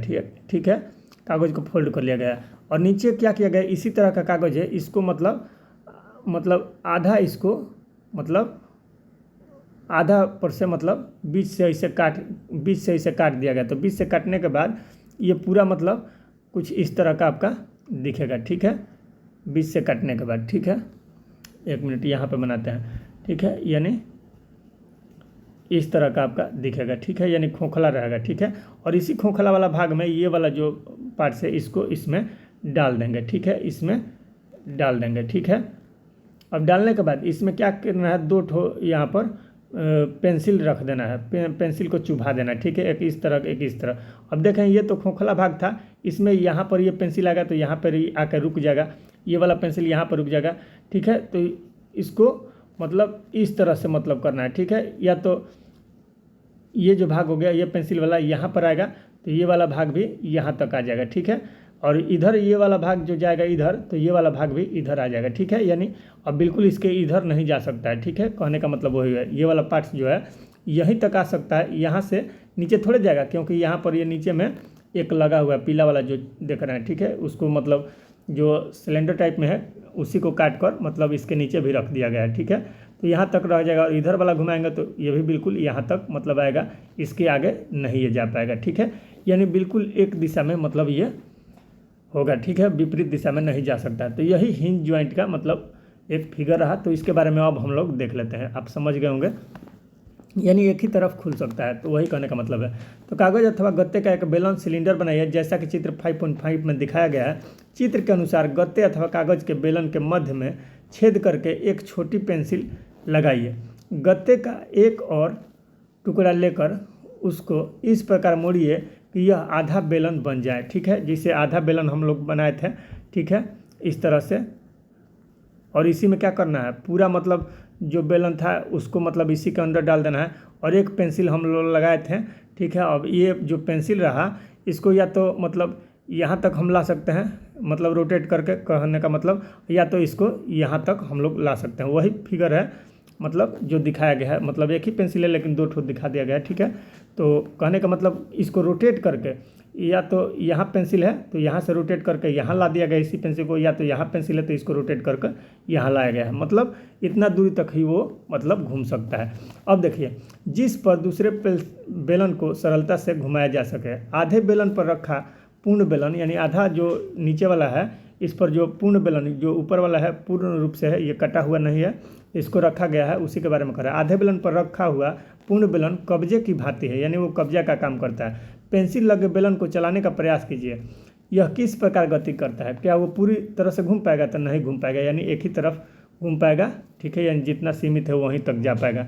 यह गति आपके द्वारा बनाए गए कुंदक खलिका संधि की गति से किस प्रकार भिन्न है। तो वो पूरी दिशा में घूम सकता था और ये केवल मतलब सीमित दिशा तक ही जा पाता है, जैसे मतलब घुटना वगैरह का है, ठीक है। देखते हैं कि जहाँ तक मतलब उसका मतलब लिमिट है उतना तक ही घूम सकता है, ठीक है। यानी पीछे की ओर मुड़ सकता है, लेकिन आगे की ओर अब मुड़ने का कीजिएगा तो वो टूट जाएगा, ठीक है। हमने क्रियाकलाप 1 में कोहनी में इसी प्रकार की गति भी देखी थी। तो कोहनी और घुटना में कौन सा रहेगा, तो हिंज ज्वाइंट रहेगा, यानी कब्जा संधि या हिंज संधि कह लीजिए, ठीक है। अब देखिए चित्र 5.5 में दिया गया है वही चीज़, हिंज जैसी संधि द्वारा गति की दिशा, ठीक है। अब आगे हम लोग देख लेते हैं क्या दिया गया भाई। देखिए यहाँ पर दिया गया है घुटने की हिंज संधि, ठीक है। घुटना में हिंज संधि होता है, तो इस तरह से मतलब, और ये जो हड्डी दिखाई दे रहा है ये कौन है, तो एक टिबिया है, एक फिबुला है, ठीक है। चलिए आगे हम लोग देख लेते हैं। देखिए जो कुछ हमने बनाया था, इसको थोड़ा ऊपर कर लेते हैं, ये तो फिगर तो देख ही लिए। अब देख लीजिए यहाँ पर क्या दिया गया है। जो कुछ हमने बनाया था वह एक हिंज से भिन्न है, लेकिन इससे यह पता चलता है कि हिंज एक दिशा में गति होने देता है, यानी एक ही दिशा में घूमता है पूर्ण रूप से, ये पूरी दिशा में नहीं घूम पाता है, ठीक है। लेकिन जो कंदुक खलिका संधि था वो पूरी दिशा में घूम जाता है, ठीक है। और वो कहाँ पाया जाता है कंदुक खलिका संधि, या तो श्रोणी वाली अस्थि में या तो कंधे वाली अस्थि में, ठीक है। तो चलिए देख लेते हैं। कोहनी में हिंज कब्जा यानी हिंज संधि होती है, यानी कब्जा संधि होती है, जिससे केवल आगे और पीछे एक ही दिशा में गति हो सकता है, ठीक है। चित्र 5.6 की तरह। क्या आप ऐसी संधि के कुछ और उदाहरण सोच सकते हैं। तो वही घुटना हो गया, कोहनी हो गया, इस सब में। अब अचल संधि के बारे में देख लीजिए भाई। तो अचल संधि जैसे हाँ अंगुली हो गया, तो वहाँ पर भी एक तरह से हिंज संधि होगा, देख सकते हैं एक ही तरफ मुड़ पाता है, जबकि पीछे की तरफ नहीं मुड़ पाता है। और अचल संधि के बारे में देख लेते हैं, यानी वो कभी मुड़ता ही नहीं है। तो वो कौन कौन सा है भाई। हमारे शरीर की अस्थियों के बीच कुछ संधियाँ उन संधियों से भिन्न है जिनकी चर्चा हमने अब तक की है, ठीक है। यानी कोई है कि भाई पूर्ण रूप से घूम जाता है, कोई है कि अंशतः घूमता है, लेकिन कोई इस प्रकार का भी है कि जो घूमता ही नहीं है। तो घूमता नहीं है वो अचल संधि कहलाएगा, यानी अचल है, ठीक है। अब देखिए ये अस्थियाँ यानी हड्डियाँ इन संधियों पर हिल नहीं सकती, यानी ऐसे ज्वाइंट पर हिल नहीं सकता है। ऐसी संधियों को अचल संधि कहते हैं। उसको क्या कहते हैं भाई, अचल संधि कहते हैं। जो हिल नहीं सकते हैं उनको क्या कहते हैं, अचल संधि कहते हैं। जब आप अपना मुंह खोलते हैं तो आप अपने निचले जबड़े को सिर से दूर ले जाते हैं, यानी सिर है जहाँ पर आपका, मान लीजिए एक यहाँ पर हम फिगर बना देते हैं, ठीक है, ताकि आपको स्पष्टतः समझ में आ पाए, ठीक है। अब देखिए ये निचला जबड़ा हो गया हमारा, ठीक है, और ये ऊपरी जबड़ा हो गया, ये नाक हो गया और ये हमारा सर हो गया, ठीक है। तो सर से ये निचला जबड़ा को जब बोलिएगा तो ये निचला जबड़ा यहाँ आ जाएगा, ठीक है, यहाँ से होकर। तो यहाँ से डिस्टेंस इसका ज़्यादा दूर हो गया, पहले यहाँ पर था अब यहाँ पर आ गया। तो वही चीज़ है, जब आप अपना मुंह खोलते हैं तो आप अपने निचले जबड़े को सिर से दूर ले जाते हैं। अब अपने ऊपरी जबड़े को हिलाने का प्रयास कीजिए, क्या हिलेगा? ये वाला तो ईजी रहेगा, इस सिर से दूर थोड़े जाएगा, ये ईजी रहेगा। लेकिन जब भी बोलिए तो देखिए यानी निचला जबड़ा ही दूरी या कम दूरी पर जाएगा या अधिक दूरी पर सिर से, ठीक है। अब देखिए अब अपने ऊपरी जबड़े को हिलाने का प्रयास कीजिए, क्या आप इसे गति दे पाते हैं? तो बिल्कुल नहीं, ऊपरी जबड़ा फिक्स रहता है। तो ऊपरी जबड़े एवं कपाल के मध्य अचल संधि है। कौन सी संधि है? अचल संधि, जो हिल डुल नहीं सकती है। हमने केवल कुछ संधियों की ही चर्चा की जो हमारी अस्थियों को एक दूसरे से जोड़ती है, ठीक है। हमारे शरीर के विभिन्न अंगों को विभिन्न आकृति कौन प्रदान करता है? ठीक है, तो कंकाल प्रदान करता है, इसे जनरली कहा जाए तो कंकाल प्रदान करता है, ठीक है। यानी हमारे शरीर के विभिन्न अंगों को विभिन्न आकृति कौन प्रदान करता है? तो कंकाल। और कंकाल किससे बना होता है? तो वही विभिन्न प्रकार की हड्डियों और अस्थियों से मिलकर ही कंकाल बनता है। तो आइए आगे देख लेते हैं। यदि आप एक गुड़िया बनाना चाहते हैं तो आप पहले क्या बनाएंगे? पहले नॉर्मल सा इसका प्रायोगिक विवरण देख लीजिए। सिंपल सा भाई, यदि आप एक गुड़िया बनाना चाहेंगे तो आप पहले क्या करेंगे? पहले ओकर नक्शा तैयार करेंगे, ठीक है, छोटा छोटा मतलब चीज़ अथी करेंगे, जिससे कोई मतलब घर ही बनाना रहता है तो क्या किया जाता है? पहले उसका मतलब क्या बोलते हैं, उसका कुर्सी वगैरह तैयार करते हैं, छड़ वगैरह ये सब मतलब देख लिंटर तैयार करते हैं, यानी उसका ढांचा पहले तैयार कर लेते हैं और तब ना उस पर ईंट वगैरह जोड़ा जाता है। यदि ईंट वगैरह पहले ही जोड़ दीजिएगा तो क्या उभर रह पाएगा? जल्दी टूट जाता है, ठीक है। यानी उसको मजबूती कौन प्रदान करता है भाई? लिंटर, जिसको लिंटर कहते हैं। यानी छड़ या गिट्टी सीमेंट द्वारा उसका पिलर वगैरह तैयार करके उसका पूरा ढांचा तैयार कर लेते हैं। तो उसका मतलब घर का कंकाल क्या है? उसका मतलब पिलर ही है, ठीक है। जो बड़ा बड़ा मतलब देखते हैं फैक्ट्री वगैरह बनता है तो पहले उसका घर का कंकाल तैयार किया जाता है। देखते हैं कि ढलवा वलवा देता है पूरा, मतलब उसका घर का कंकाल बन जाता है। बाद में ईंटा वटा जोड़ के उस पर जेंटिंग पेंटिंग सब कर देता है, ठीक है। तो चलिए वही है बात। तो देखिए यदि आप एक गुड़िया बनाना चाहते हैं तो आप पहले क्या बनाएंगे? संभवतः गुड़िया को एक आकृति प्रदान करने के लिए आप एक ढांचा तैयार करेंगे। आप ऐसा नहीं करेंगे, हमारे शरीर की सभी अस्थियां ठीक इसी प्रकार, यानी ऐसा तो बिल्कुल करेगा आदमी, ठीक है। हमारे शरीर की सभी अस्थियां यानी हड्डियां भी ठीक इसी प्रकार शरीर के एक सुंदर आकृति प्रदान करने के लिए एक ढांचे का निर्माण करते हैं। इस ढांचे को क्या कहते हैं? कंकाल कहते हैं। और कंकाल का चित्र दिया गया है, स्केलेटन इसको बोलते हैं इंग्लिश में। तो इसका चित्र दिया गया है 5.7 में। तो चलिए अब चित्र को भी देख लेते हैं भाई। देखिए ये रहा स्केलेटन यानी कंकाल, मानव कंकाल, ह्यूमन स्केलेटन, ठीक है। स्केलेटन मतलब क्या होता है? खोपड़ी होता है कि कंकाल होता है? ये पहले बताओ, ठीक है। हाँ तो चलिए इसको देख लेते हैं। और अभी हमने जो पूछा उसका इंग्लिश बताइएगा कि खोपड़ी को इंग्लिश में क्या कहते हैं और कंकाल को इंग्लिश में क्या कहते हैं। नहीं जानते हैं तो इसको भी जानना आपको उचित है, ठीक है। जो खोपड़ी होता है तो खोपड़ी को इंग्लिश में क्या बोलते हैं?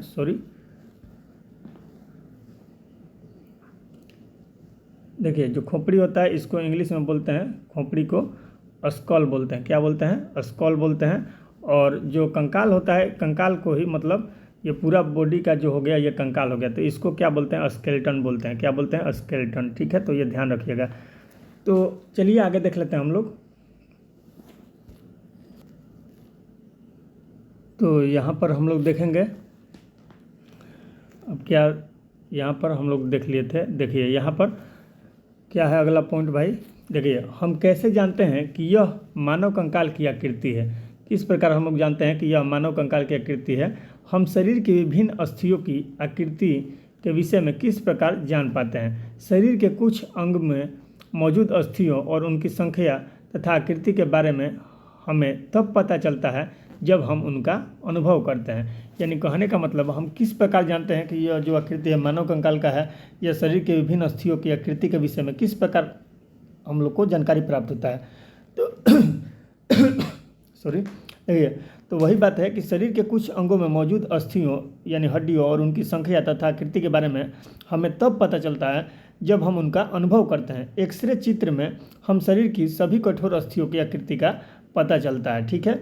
यानी शरीर की जितनी भी हड्डियां हैं कठोर, उनके आकृति का हम लोग को कैसे पता चलता है भाई? जब एक्सरे वगैरह करा जाता है, ठीक है। तो वही जो भोजपुरी में बोलता है एक्सारा, तो एक्सारा थोड़े करा जाता है, एक्सरे कहा जाता है, ठीक है। एक्स उस किरण का नाम है और किरण को ही रे कहा जाता है। तो एक्स रे द्वारा गुजार कर अंदर की मतलब मांसपेशियों को चीरते हुए वो अंदर का दृश्य दिखा देता है, उसी किरण को एक्स रे किरण कहते हैं, ठीक है। तो चलिए, एक्स रे किरण का खोज रोन्टेंजन किए थे, ठीक है। कौन वैज्ञानिक किए थे? डब्ल्यू रोन्टेंजन, ठीक है। तो चलिए देख लेते हैं। तो एक्सरे के द्वारा हम लोग शारीरिक का अंदरूनी मतलब जो चित्र है हड्डियों का, वो लोग हम लोग देख पाते हैं और उससे हम लोग जान पाते हैं, ठीक है, कि कौन सा हड्डी किस प्रकार का है, ठीक है। तो चलिए आगे देख लेते हैं। तो देखिए नेक्स्ट है, क्या कभी आपका अथवा आपके परिवार के किसी सदस्य का एक्सरे हुआ है? तो बहुत लोग का हुआ है भाई, सबका हो जाता है एक्सरे। आजकल तो आम बात है, कोई भी मतलब गड़बड़ी हुआ तो एक्सरे ही आदमी कराता है जांच करने के लिए। चलिए आगे देख लेते हैं। कई बार चोट लगने पर चिकित्सक एक्सरे करवाते हैं, जिससे उन्हें अस्थियों को हुई संभावित क्षति के विषय में जानकारी प्राप्त होती है। चोट वगैरह लगता है तो आदमी एक्सरे करा लेता है कि देखते हैं कि कहीं टूटा फूटा है कि नहीं है। आगे देख लेते हैं। एक्सरे चित्र से हमें शरीर की अस्थियों की आकृति का पता चलता है, यानी किस प्रकार कौन सा हड्डी है भाई, उसकी आकृति का शेप का पता चल जाता है। अपने हाथ के अग्र एवं ऊपरी भाग तथा पैर के निचले एवं ऊपरी भाग की अस्थियों का अनुभव कीजिए। प्रत्येक अंग की अस्थियों की संख्या का पता लगाएं।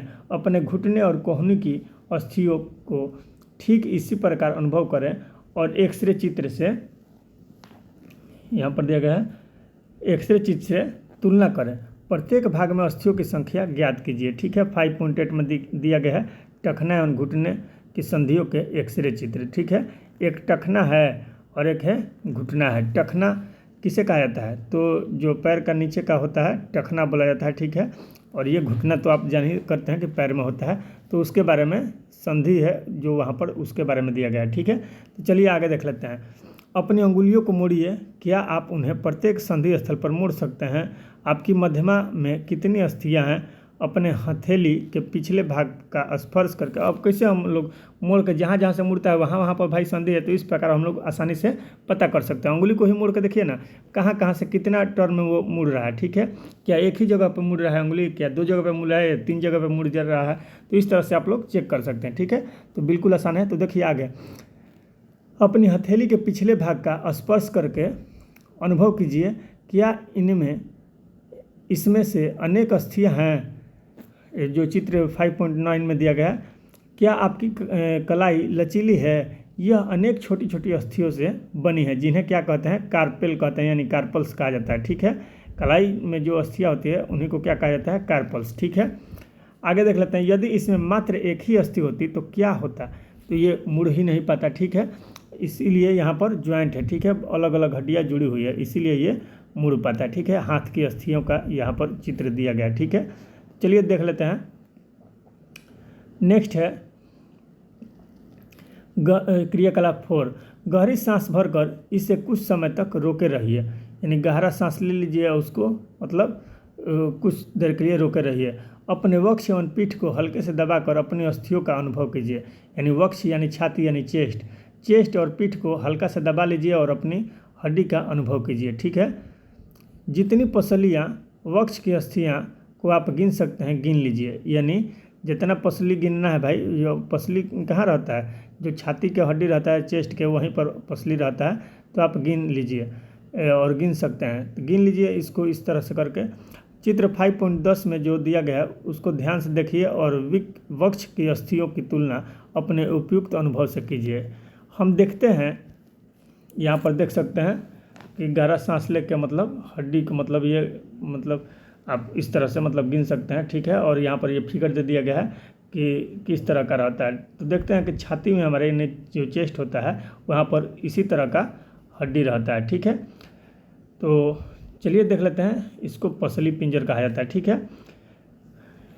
यानी क्या कह रहा था कि ध्यान से देखिए और वक्ष की अस्थियों की तुलना अपने उपयुक्त अनुभव से कीजिए। हम देखते हैं कि पसलियाँ विशेष रूप से मुड़ी हुई हैं। पसली जोन है ये स्पेशल रूप से क्या हुआ है, मुड़ा हुआ है। ठीक है, देख रहे हैं कि यहाँ से ये आया, फिर ऐसे चला गया, फिर यहाँ से ऐसे चला गया, मतलब ये मुड़ा हुआ है। ठीक है, तो और ये जो पीछे दिख रहा है वो क्या है, ये रीढ़ का हड्डी है। ठीक है, तो समझ लीजिए यही। ठीक है, और देख लेते हैं कि ये जो होते हैं यानी अलग अलग प्रकार से विशेष रूप से मुड़ा हुआ है। ठीक है, वे वक्ष की अस्थि एवं मेरुदंड से जुड़कर एक बक्से की रचना करती है। ठीक है, यानी वक्ष की यानी जो चेस्ट का हड्डी होता है उससे और मेरुदंड से जुड़कर क्या करता है, एक बक्से का रचना का निर्माण कर लेता है। ठीक है, इस शंकुरूपी बक्से को ही क्या कहते हैं, पसली पिंजर कहते हैं। क्या कहते हैं, पसली पिंजर कहा जाता है। ठीक है, अब देखते हैं वक्ष के दोनों तरफ यानी चेस्ट के दोनों तरफ 12 पसलियाँ होती है। बहुत इंपॉर्टेंट है, ध्यान रखिएगा। पूछता है क्वेश्चन कि पसलियों की संख्या कितनी होती है, तो याद रखिएगा 12 जोड़ी। कितना होता है, 12 जोड़ी। ठीक है, या 12 जोड़ी यानी टोटल 24 गो रहता है। ठीक है, ध्यान कीजिए। ठीक है, देख सकते हैं, इसमें काउंट भी कर सकते हैं। ठीक है, तो यहाँ से काउंट कर लेते हैं, 1 2 3 4 5 6 7 8 9 10 11 12। ठीक है, तो इस तरह से आप देख सकते हैं टोटल 12 एक एक तरफ रहता है, यानी टोटल 24 रहता है। यानी जोड़ी में ही पूछता है कि पसलियों की कितनी संख्या होती है, तो 12 जोड़ी। ध्यान रखिएगा। आगे देख लेते हैं हम लोग। देखिए, जो मेन चीज़ था समझाने का वो सब हम पहले ही समझा चुके हैं। अब धीरे धीरे हम लोग फास्ट वे में चलेंगे। ठीक है, तो चलिए देख लेते हैं यानी जो भी अन्य जीव जंतु हैं तो उनका शारीरिक बनावट कैसा होता है, क्या होता है, तो इसके बारे में भी हम लोग आगे देखने वाले हैं। ठीक है, तो चलिए देख लेते हैं फटाफट। अब देखिए, तो यहाँ पर है हमारे शरीर के कुछ महत्वपूर्ण अंग इसमें सुरक्षित रहते हैं। किस में भाई, तो पसली पिंजर में। ठीक है, अब देखिए, अपने कुछ मित्रों को बिना घुटने मोड़े झुककर अपने पाँव की अंगुलियों छूने को कहिए। ठीक है, तो बिना मुड़े वो पाँव की अंगुली छू पाएगा, नहीं छू पाएगा। और वो झुकता है तो किसके सहारे झुकता है भाई, तो पीठ में जो रीढ़ की हड्डी रहती है तो उसी के सहारे झुकता है। ठीक है, तो वही है ये। ठीक है, हड्डी वहाँ पर। ठीक है, रीढ़ का हड्डी यानी मेरुदंड। चलिए आगे देख लेते हैं। चिकनी, आगे देखते हैं, क्या यह चिकनी समतल अथवा अखंड है। अपनी अंगुलियों को अपने मित्र की गर्दन से प्रारंभ करके उसकी पीठ पर नीचे की ओर लाइए। देखते हैं कि बहुत सारा मतलब उभरा हुआ छोटा छोटा मतलब दिखेगा। ठीक है, तो वही क्या है, रीढ़ का हड्डी है। ठीक है, तो वही बीच से टूट जाता है तो उठना बैठना मुश्किल हो जाता है। ठीक है, तो आपके द्वारा अनुभव की गई संरचना जो है वो क्या है, वही मेरुदंड होता है। ठीक है, यह अनेक छोटी छोटी अस्थियों से, देख रहे हैं बहुत छोटा छोटा ये हड्डी है, इससे मतलब जुड़कर बना हुआ है। यह अनेक छोटी छोटी अस्थियों से बना है, जिसे क्या कहते हैं, कशेरुका कहते हैं। छोटी छोटी अस्थियों से मिलकर बना है, इसी को कशेरुका कहा जाता है। मेरुदंड बहुत इंपॉर्टेंट है, यहाँ पर भी ध्यान रखिएगा, बहुत इंपॉर्टेंट है। ठीक है, देखिए संख्या पूछ सकता है एग्जाम में, पूछता भी है। मेरुदंड 33 कोशिकाओं का बना होता है। मेरुदंड में कितनी कोशिकाएं होती है, 33 कशेरुकाएं होती है। ठीक है, मेरुदंड 33 कशेरुकाओं का बना होता है, यानी इसमें जितने भी एक कशेरुक हैं ये कितना होता है भाई, 33 होता है। ठीक है, तो चलिए आगे ध्यान दीजिएगा यहाँ पर। अब देखिए, पसली पिंजर भी वह क्षेत्र वक्ष क्षेत्र की इन अस्थियों से जुड़ा हुआ है।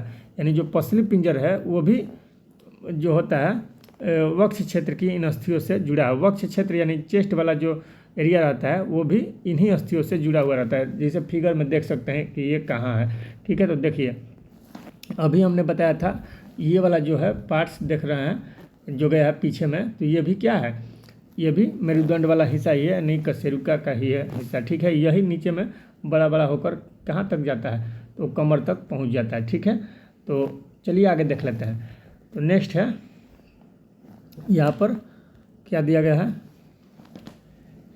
यानी कहाँ थे हम लोग, यहाँ पर देखिए, यह अनेक छोटी छोटी अस्थियों से बना है जिसे कशेरुका कहते हैं। मेरुदंड 33 कशेरुकाओं का बना होता है। पसली पिंजर भी वक्ष क्षेत्र की इन अस्थियों से जुड़ा हुआ होता है, जैसा कि अभी आपने फिगर में देखा। यदि मेरुदंड केवल एक ही अस्थि का बना होता तो क्या आपका मित्र इस प्रकार नीचे झुक सकता है, नहीं झुक सकता आदमी। ठीक है, तो इसीलिए मतलब पीठ क्या करता है, झुकने के काम में आता है, उठने के काम में आता है, जो कि हम शुरू में ही तालिका जो कराए थे वहाँ पर हम आपको बता दिए थे। ठीक है, आगे देखिए, अपने मित्र को खड़े होकर हाथों से किसी दीवार को धक्का लगाने के लिए कहिए। उससे कहिए कि वह अपने हाथों से दीवार पर धक्का लगाए। ये मेरुदंड का चित्र जो 5.11 में है उसको देख लिया। यानी अपने मित्र से कहिए दीवार पर धक्का लगाने के लिए, ठीक है। तो आगे देखते हैं क्या दिया गया है। अपने मित्र को कहिए दीवार पर धक्का लगाने का प्रयास करें। क्या आपको उसके कंधों के समीप 2 उभरी हुई अस्थियां दिखाई देती है? तो कंधा के समीप 2 उभरा हुआ अस्थि दिखाई देगा, जो पीछे की ओर जो हड्डियाँ रहता है। यहाँ पर देखते हैं जो दोनों तरफ मतलब ये गर्दन का नीचे वाला जो सिरा हो गया, इसके दोनों तरफ एक ऐसा हड्डी उभरा रहेगा, एक इधर भी रहेगा, ठीक है, पीठ वाला में, ठीक है। और यहाँ से आपका हाथ जाएगा, ठीक है। तो यही उभरा हुआ जो हड्डी रहता है इसके बारे में कह रहा है। तो देखिए कि आपको उसके कंधों के समीप 2 उभरी हुई अस्थियाँ दिखाई देती है, तो बिल्कुल दिखाई देता है। इन्हें ही क्या कहते हैं? कंधे की अस्थियाँ कहते हैं। इन्हीं को कंधा की अस्थि, कंधा का हड्डी कहा जाता है, इसको ही, ठीक है। आगे देख लेते हैं। अब देखिए 5.13 में देख सकते हैं। 5.13 को ध्यानपूर्वक देखिए। अब देखिए यही श्रोणी अस्थि है, यानी श्रोणी वाला हड्डी है, ठीक है, जहाँ से कमर से मतलब नीचे मतलब जंघा जुड़ा रहता है। और यहीं पर कौन सा हड्डी रहता है? तो यहाँ पर जो हड्डी रहता है वही रहता है कुंदक खलिका, ठीक है। तो ध्यान दीजिएगा, यहाँ पर जुड़ा हुआ रहता है, तो ये श्रोणी अस्थि हो गया, ठीक है। और यहीं पर जुड़ा हुआ रहता है कुंदक खलिका भी, जैसे कंधा में रहता है, ठीक है। तो ध्यान रखिएगा ये सारी चीज़। जो पिवट जॉइंट रहता है वो गर्दन में और सिर को जोड़ता है, ठीक है, वहाँ पर पिवट जॉइंट रहता है, ठीक है। हिंज संधि जो रहता है घुटना और कहनी में रहता है। तो ये सारा क्वेश्चन एग्जाम में बनता है और बना भी है, मैचिंग करने के लिए भी दे देता है, तो आप लोग को ध्यान में रखना उचित है, ठीक है। तो आगे देख लीजिए 5.13 को ध्यानपूर्वक देखिए। यह संरचना श्रोणी अस्थि है। कौन सी अस्थि है ये भाई? ये श्रोणी अस्थि है। ये जो फिगर है ये श्रोणी अस्थि का है, ठीक है। यह बॉक्स के समान एक ऐसी संरचना बनाती है जो आपके आमाशय के नीचे यानी पेट के नीचे जाने वाले विभिन्न अंगों की रक्षा करती है। यह कूल्हे वाला वह हिस्सा है, कूल्हा, ठीक है, कूल्हा वाला वह हिस्सा है जिसके सहारे आप बैठते हैं, ठीक है। इसी के सहारे हम लोग बैठते हैं, ठीक है। आगे देख लीजिए आपकी खोपड़ी यानी स्कल, ठीक है। आपकी खोपड़ी अनेक अस्थियों के एक दूसरे से जुड़ने से बनी है। खोपड़ी कैसे बना है? इसमें बहुत सी छोटी छोटी हड्डियाँ जुड़कर आपस में मतलब ये खोपड़ी बना हुआ है, ठीक है। यह हमारे शरीर के अति महत्वपूर्ण अंग मस्तिष्क को परिबद्ध करके उसकी सुरक्षा करते हैं। यानी मस्तिष्क जो रहता है मानव ब्रेन, वो इसी के अंदर रहता है, ठीक है। और उसका सुरक्षा प्रदान भी करता है। कौन भाई? तो खोपड़ी। हमने अपने कंकाल की बहुत सी अस्थियों तथा संधियों के बारे में चर्चा किया। कंकाल के कुछ अतिरिक्त अंग भी हैं जो हड्डियों जितने कठोर नहीं होते हैं। अब हम लोग मांसपेशियों वगैरह के बारे में पढ़ेंगे, ठीक है, और उपास्थि के बारे में भी पढ़ेंगे। तो चलिए आगे देख लेते हैं। उपास्थि यानी कार्टिलेज, ठीक है। आगे देख लीजिए। तो दिया गया है कि हमने अभी तक बहुत अस्थि यानी हड्डी और संधि के बारे में चर्चा किया, लेकिन इसके अतिरिक्त भी हमारे शरीर में बहुत सारी हड्डियाँ जो होती है जो कि कठोर नहीं होती है और ना ही ज़्यादा मुलायम हो जाती है, और कोई कोई होता है कि ज़्यादा मुलायम भी होता है। तो उसके बारे में भी चर्चा करेंगे। देख लीजिए, जो हड्डियाँ जितने कठोर नहीं होती हैं, जिन्हें मोड़ा जा सकता है, उन्हें क्या कहते हैं? यानी हड्डियों जितना कठोर नहीं होता लेकिन उन्हें मोड़ा जा सकता है, तो उन्हें उपास्थि कहते हैं। अपने कान को स्पर्श कीजिए, ठीक है। क्या आप किसी कठोर अस्थि भाग का अनुभव करते हैं जिससे मोड़ा जा सके? जैसे 5.15 में दिखाया गया है, कान के ऊपरी भाग में उपास्थि होती है, ठीक है। और ये 5.16 में दिखाया गया है कर्णपाली है, ठीक है। नीचे वाला जो है एकदम मुलायम रहता है यहाँ पर, ठीक है। यहाँ पर जो छुइएगा ये थोड़ा हार्ड लगेगा, लेकिन उतना हार्ड नहीं रहेगा जिससे हड्डी रहता है, ठीक है। तो इसको उपास्थित कहते हैं, ठीक है। तो ऐसा प्रतीत होता है कि इसमें यानी जब कान को छुइएगा तो किस प्रकार भाई महसूस होगा, तो उसके बारे में देख लीजिए। ऐसा महसूस होता है कि कोई अस्थि ही नहीं है। क्या आपको अंगुलियों के बीच दबाने पर कर्णपाली एवं इसके ऊपर के हिस्से में कोई अंतर महसूस होता है? तो बिल्कुल होता है। तो 5.16 में दबाइएगा कर्णपाली जो दिखाया गया है, तो उसको दबाइएगा तो ज़्यादा मुलायम लगेगा, ऊपर वाला थोड़ा सा उससे मतलब कठोर लगेगा, हल्का सा। क्या आपको ऐसा लगा कि कान का ऊपरी भाग उतना लचीला नहीं है जितना कि हमारी कर्णपाली? तो बिल्कुल भाई इसी प्रकार लगा, परंतु यह अस्थि जैसा कठोर भी नहीं है। ये उपास्थि है। ये क्या है? कठोर तो है लेकिन ये उतना हड्डी जैसा कठोर भी नहीं है, तो इसी को उपास्थि कहा जाता है। जैसे देखिए एगो प्रधानमंत्री हो गया, ठीक है। तो प्रधानमंत्री हो गया एक जस्ट मतलब वो मंत्री हैं, प्रधानमंत्री हैं, लेकिन प्रधानमंत्री इतना उसमें पावर नहीं है, ठीक है। तो उप प्रधानमंत्री हैं, ठीक है। जैसे मुख्यमंत्री, उप मुख्यमंत्री, ऐसे ही अस्थि उप अस्थि यानी उपास्थि, ठीक है। चलिए जैसे अध्यक्ष और उप अध्यक्ष को उपाध्यक्ष बोला जाता है, वैसे ही अस्थि और एगो उपा अस्थि। अब समझ में आ गई। अब देखिए तो परंतु यह अस्थि जैसा कठोर भी नहीं है, यही क्या है, उपास्थि है। ठीक है, शरीर के संधियों में भी उपास्थि पाई जाती है, यानी शरीर का जो भी ज्वाइंट रहता है, संधि रहता है, वहाँ पर भी उपास्थि पाई जाती है। हमने आगे देख लीजिए, इसको ऊपर करते हैं थोड़ा। देखिए, हमने देखा कि मानव कंकाल के अनेक अस्थियों, संधियों एवं उपास्थियों से मिलकर बना होता है। मानव कंकाल कैसे भाई बना होता है? अलग अलग प्रकार के हड्डियों और संधियों और उपास्थियों से मिलकर मानव कंकाल बना होता है। आप उनमें से बहुत को देख सकते हैं, मोड़ सकते हैं तथा गति भी दे सकते हैं। अपनी नोटबुक में कंकाल का स्वच्छ आलेख यानी चित्र बनाइए।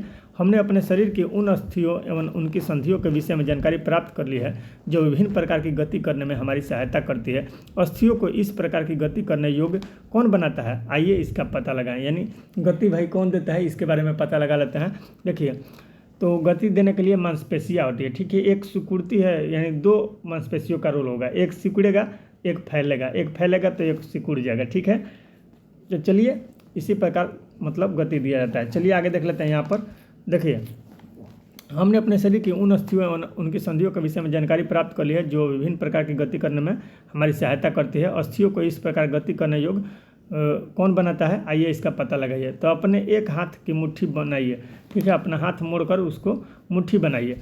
मुट्ठी के अंगूठे से इसी बाजू के कंधे को छूने का प्रयास कीजिए। यानी मुट्ठी के अंगूठे से, मुट्ठी बांधिएगा तो अंगूठा रहेगा ना, तो अंगूठा से इसी बाजू के कंधे को छूने का प्रयास कीजिए। ठीक है, ऐसा करने पर क्या होगा? तो आइए देख लेते हैं। देखिए, तो कुछ जो मतलब भाग जो होता है वो फूल जाता है। ठीक है, देखिए ये भाग जो रहेगा वो फूलना स्टार्ट हो जाएगा। ठीक है, तो इसी के बारे में देगा जो 5.17 में दिखाएगा। अस्थि को गति प्रदान करने में दो पेशियों यानी मांस का जो पेशियाँ रहता है उनका संयुक्त रूप से कार्य करती है। ठीक है, इन दो ठो मांसपेशी संयुक्त रूप से कार्य करती है। ठीक है, आगे देख लेते हैं। देखिए, चित्र 5.17 में दिखाया गया, जब मुट्ठी बांध के कंधा को अंगूठा से छुइएगा तो क्या होगा भाई? क्या आप अपनी ऊपरी भुजा में कुछ परिवर्तन अनुभव करते हैं? तो बिल्कुल, जब केहूनी के ऊपर वाला भुजा रहेगा उसमें देखिएगा कि बहुत मतलब उसमें सूजन टाइप का लगा किया गया। ठीक है, यानी फूल जाएगा वो। ठीक है, दूसरे हाथ से इसे छू कर देखिए, क्या आपको कोई उभरा हुआ भाग दिखाई देता है? बिल्कुल दिखाई देगा, और इसी को क्या कहते हैं? पेशी कहते हैं। ठीक है, संकुचित यानी लंबाई में कमी, यानी संकुचित होने के कारण पेशियाँ क्या होती है? उभर जाती है। ठीक है, संकुचित होगा तो क्या होगा? पेशी जो रहेगा उभर जाएगा।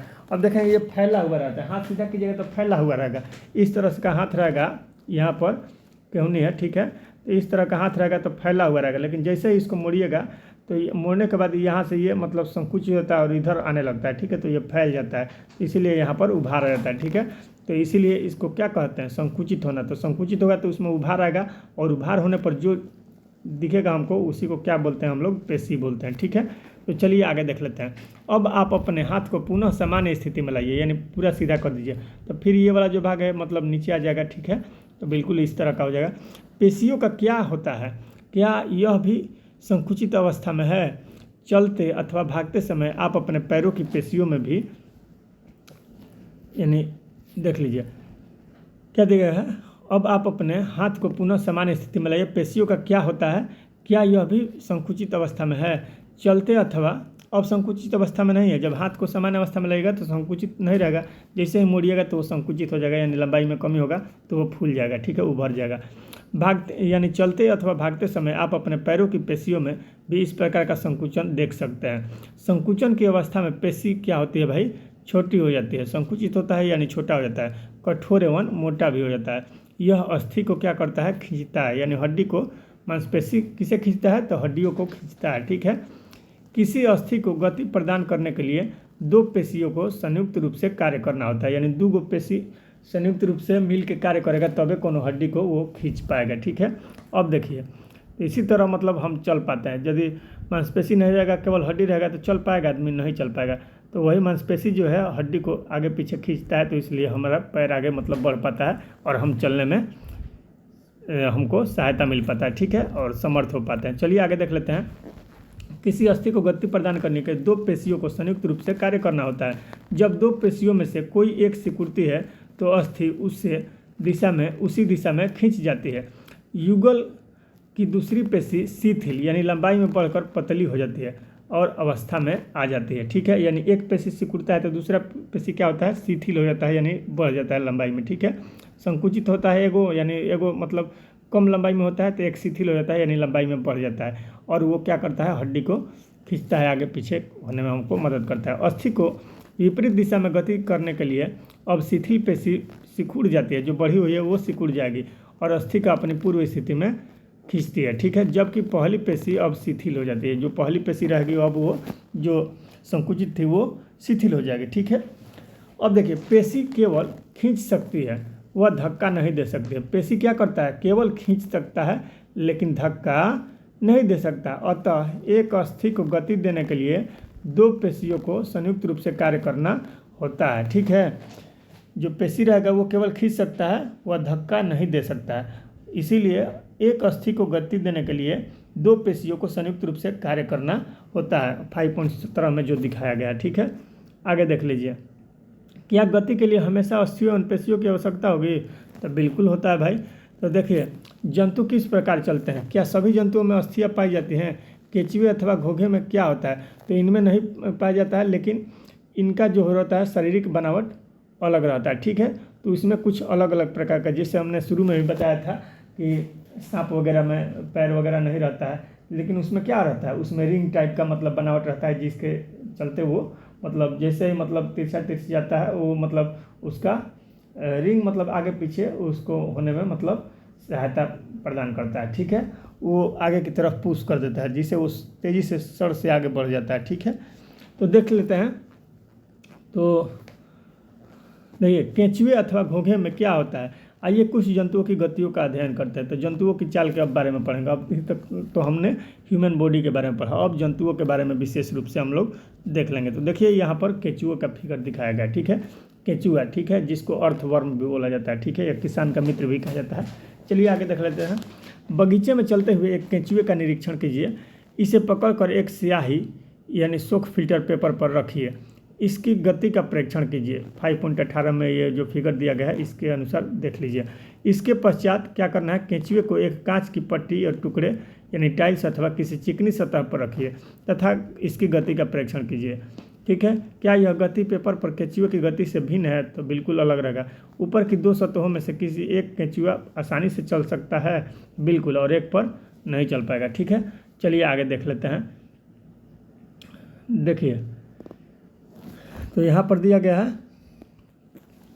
केंचुए का शरीर एक सिरे को दूसरे से सटा कर रखे गए अनेक छल्लों से बना प्रतीत होता है। ठीक है, देख सकते हैं यहाँ पर मतलब इस तरह का छल्ला, इस तरह का मतलब छल्लों के तरह ये ज्वाइंट है। ठीक है, तो इस तरह से दिखेगा। यानी केंचुए का शरीर एक सिरे को दूसरे सिरे से सटा कर, देख सकते हैं इसमें बहुत सारा मतलब सिरा है जो कि सटा कर लगता है कि छल्ला से जुड़ा हुआ है। ठीक है, तो वही बात है, यानी एक सिरे को दूसरे से सटा कर रखे गए छल्लों से बना प्रतीत होता है। छल्ला यानी रिंग।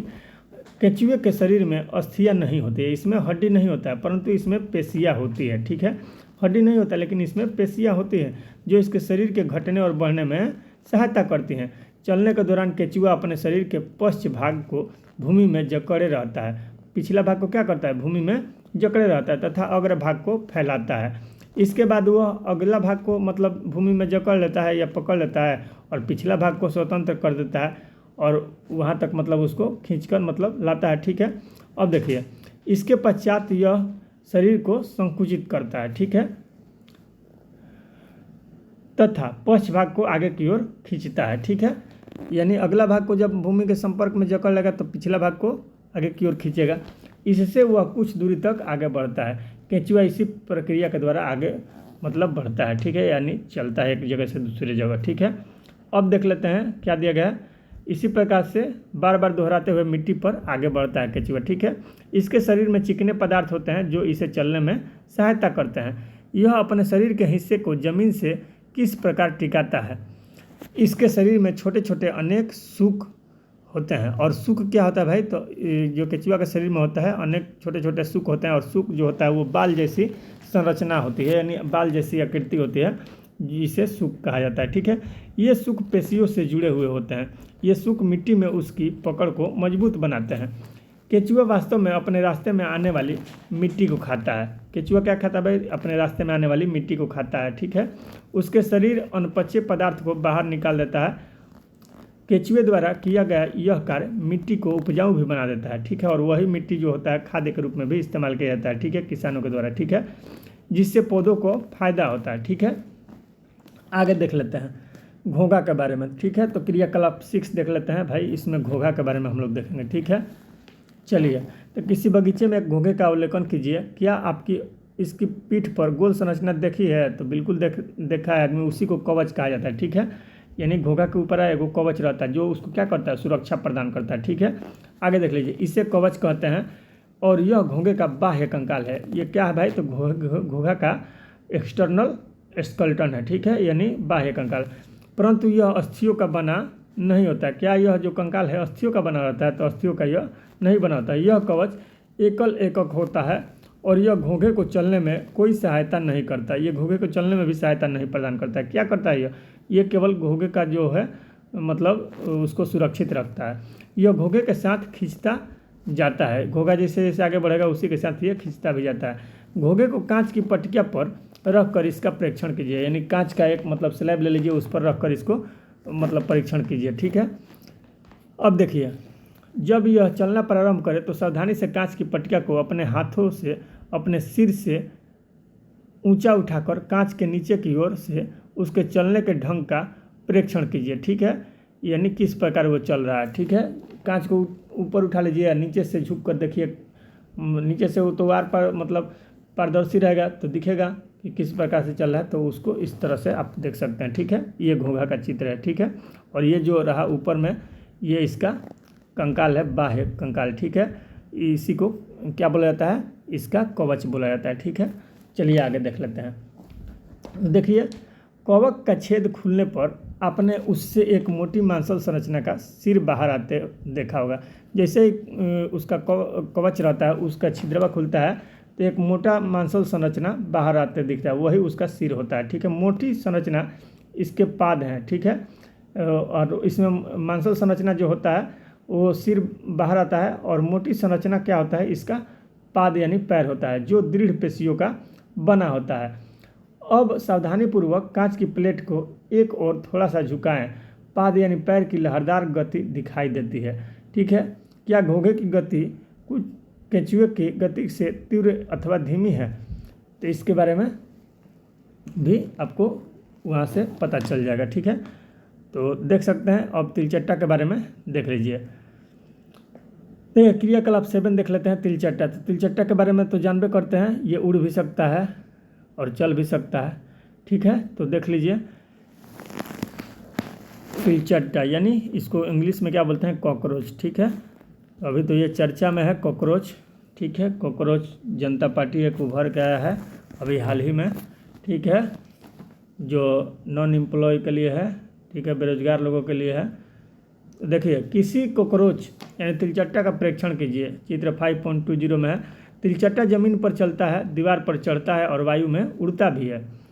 इनमें 3 जोड़ी पैर होते हैं। तिलचट्टा में कितना जोड़ी पैर होता है? 3 जोड़ी पैर होता है जो चलने में सहायता करते हैं। इसका शरीर कठोर बाह्य कंकाल द्वारा ढका होता है। इसमें भी बाह्य कंकाल होता है और वो कठोर होता है। ठीक है, यह बाह्य कंकाल विभिन्न एककों की परस्पर संधियों द्वारा बना होता है। ठीक है, यानी विभिन्न अलग अलग प्रकार के एककों की परस्पर संधियों के यानी ज्वाइंट के द्वारा बना होता है, जिसके कारण गति संभव हो पाती है। ठीक है, आगे देख लीजिए।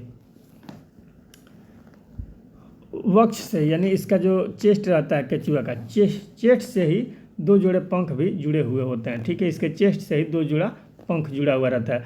अगले पैर संकरे यानी पतले, पिछले पैर चौड़े एवं बहुत पतले होते हैं। ठीक है, तिलचट्टे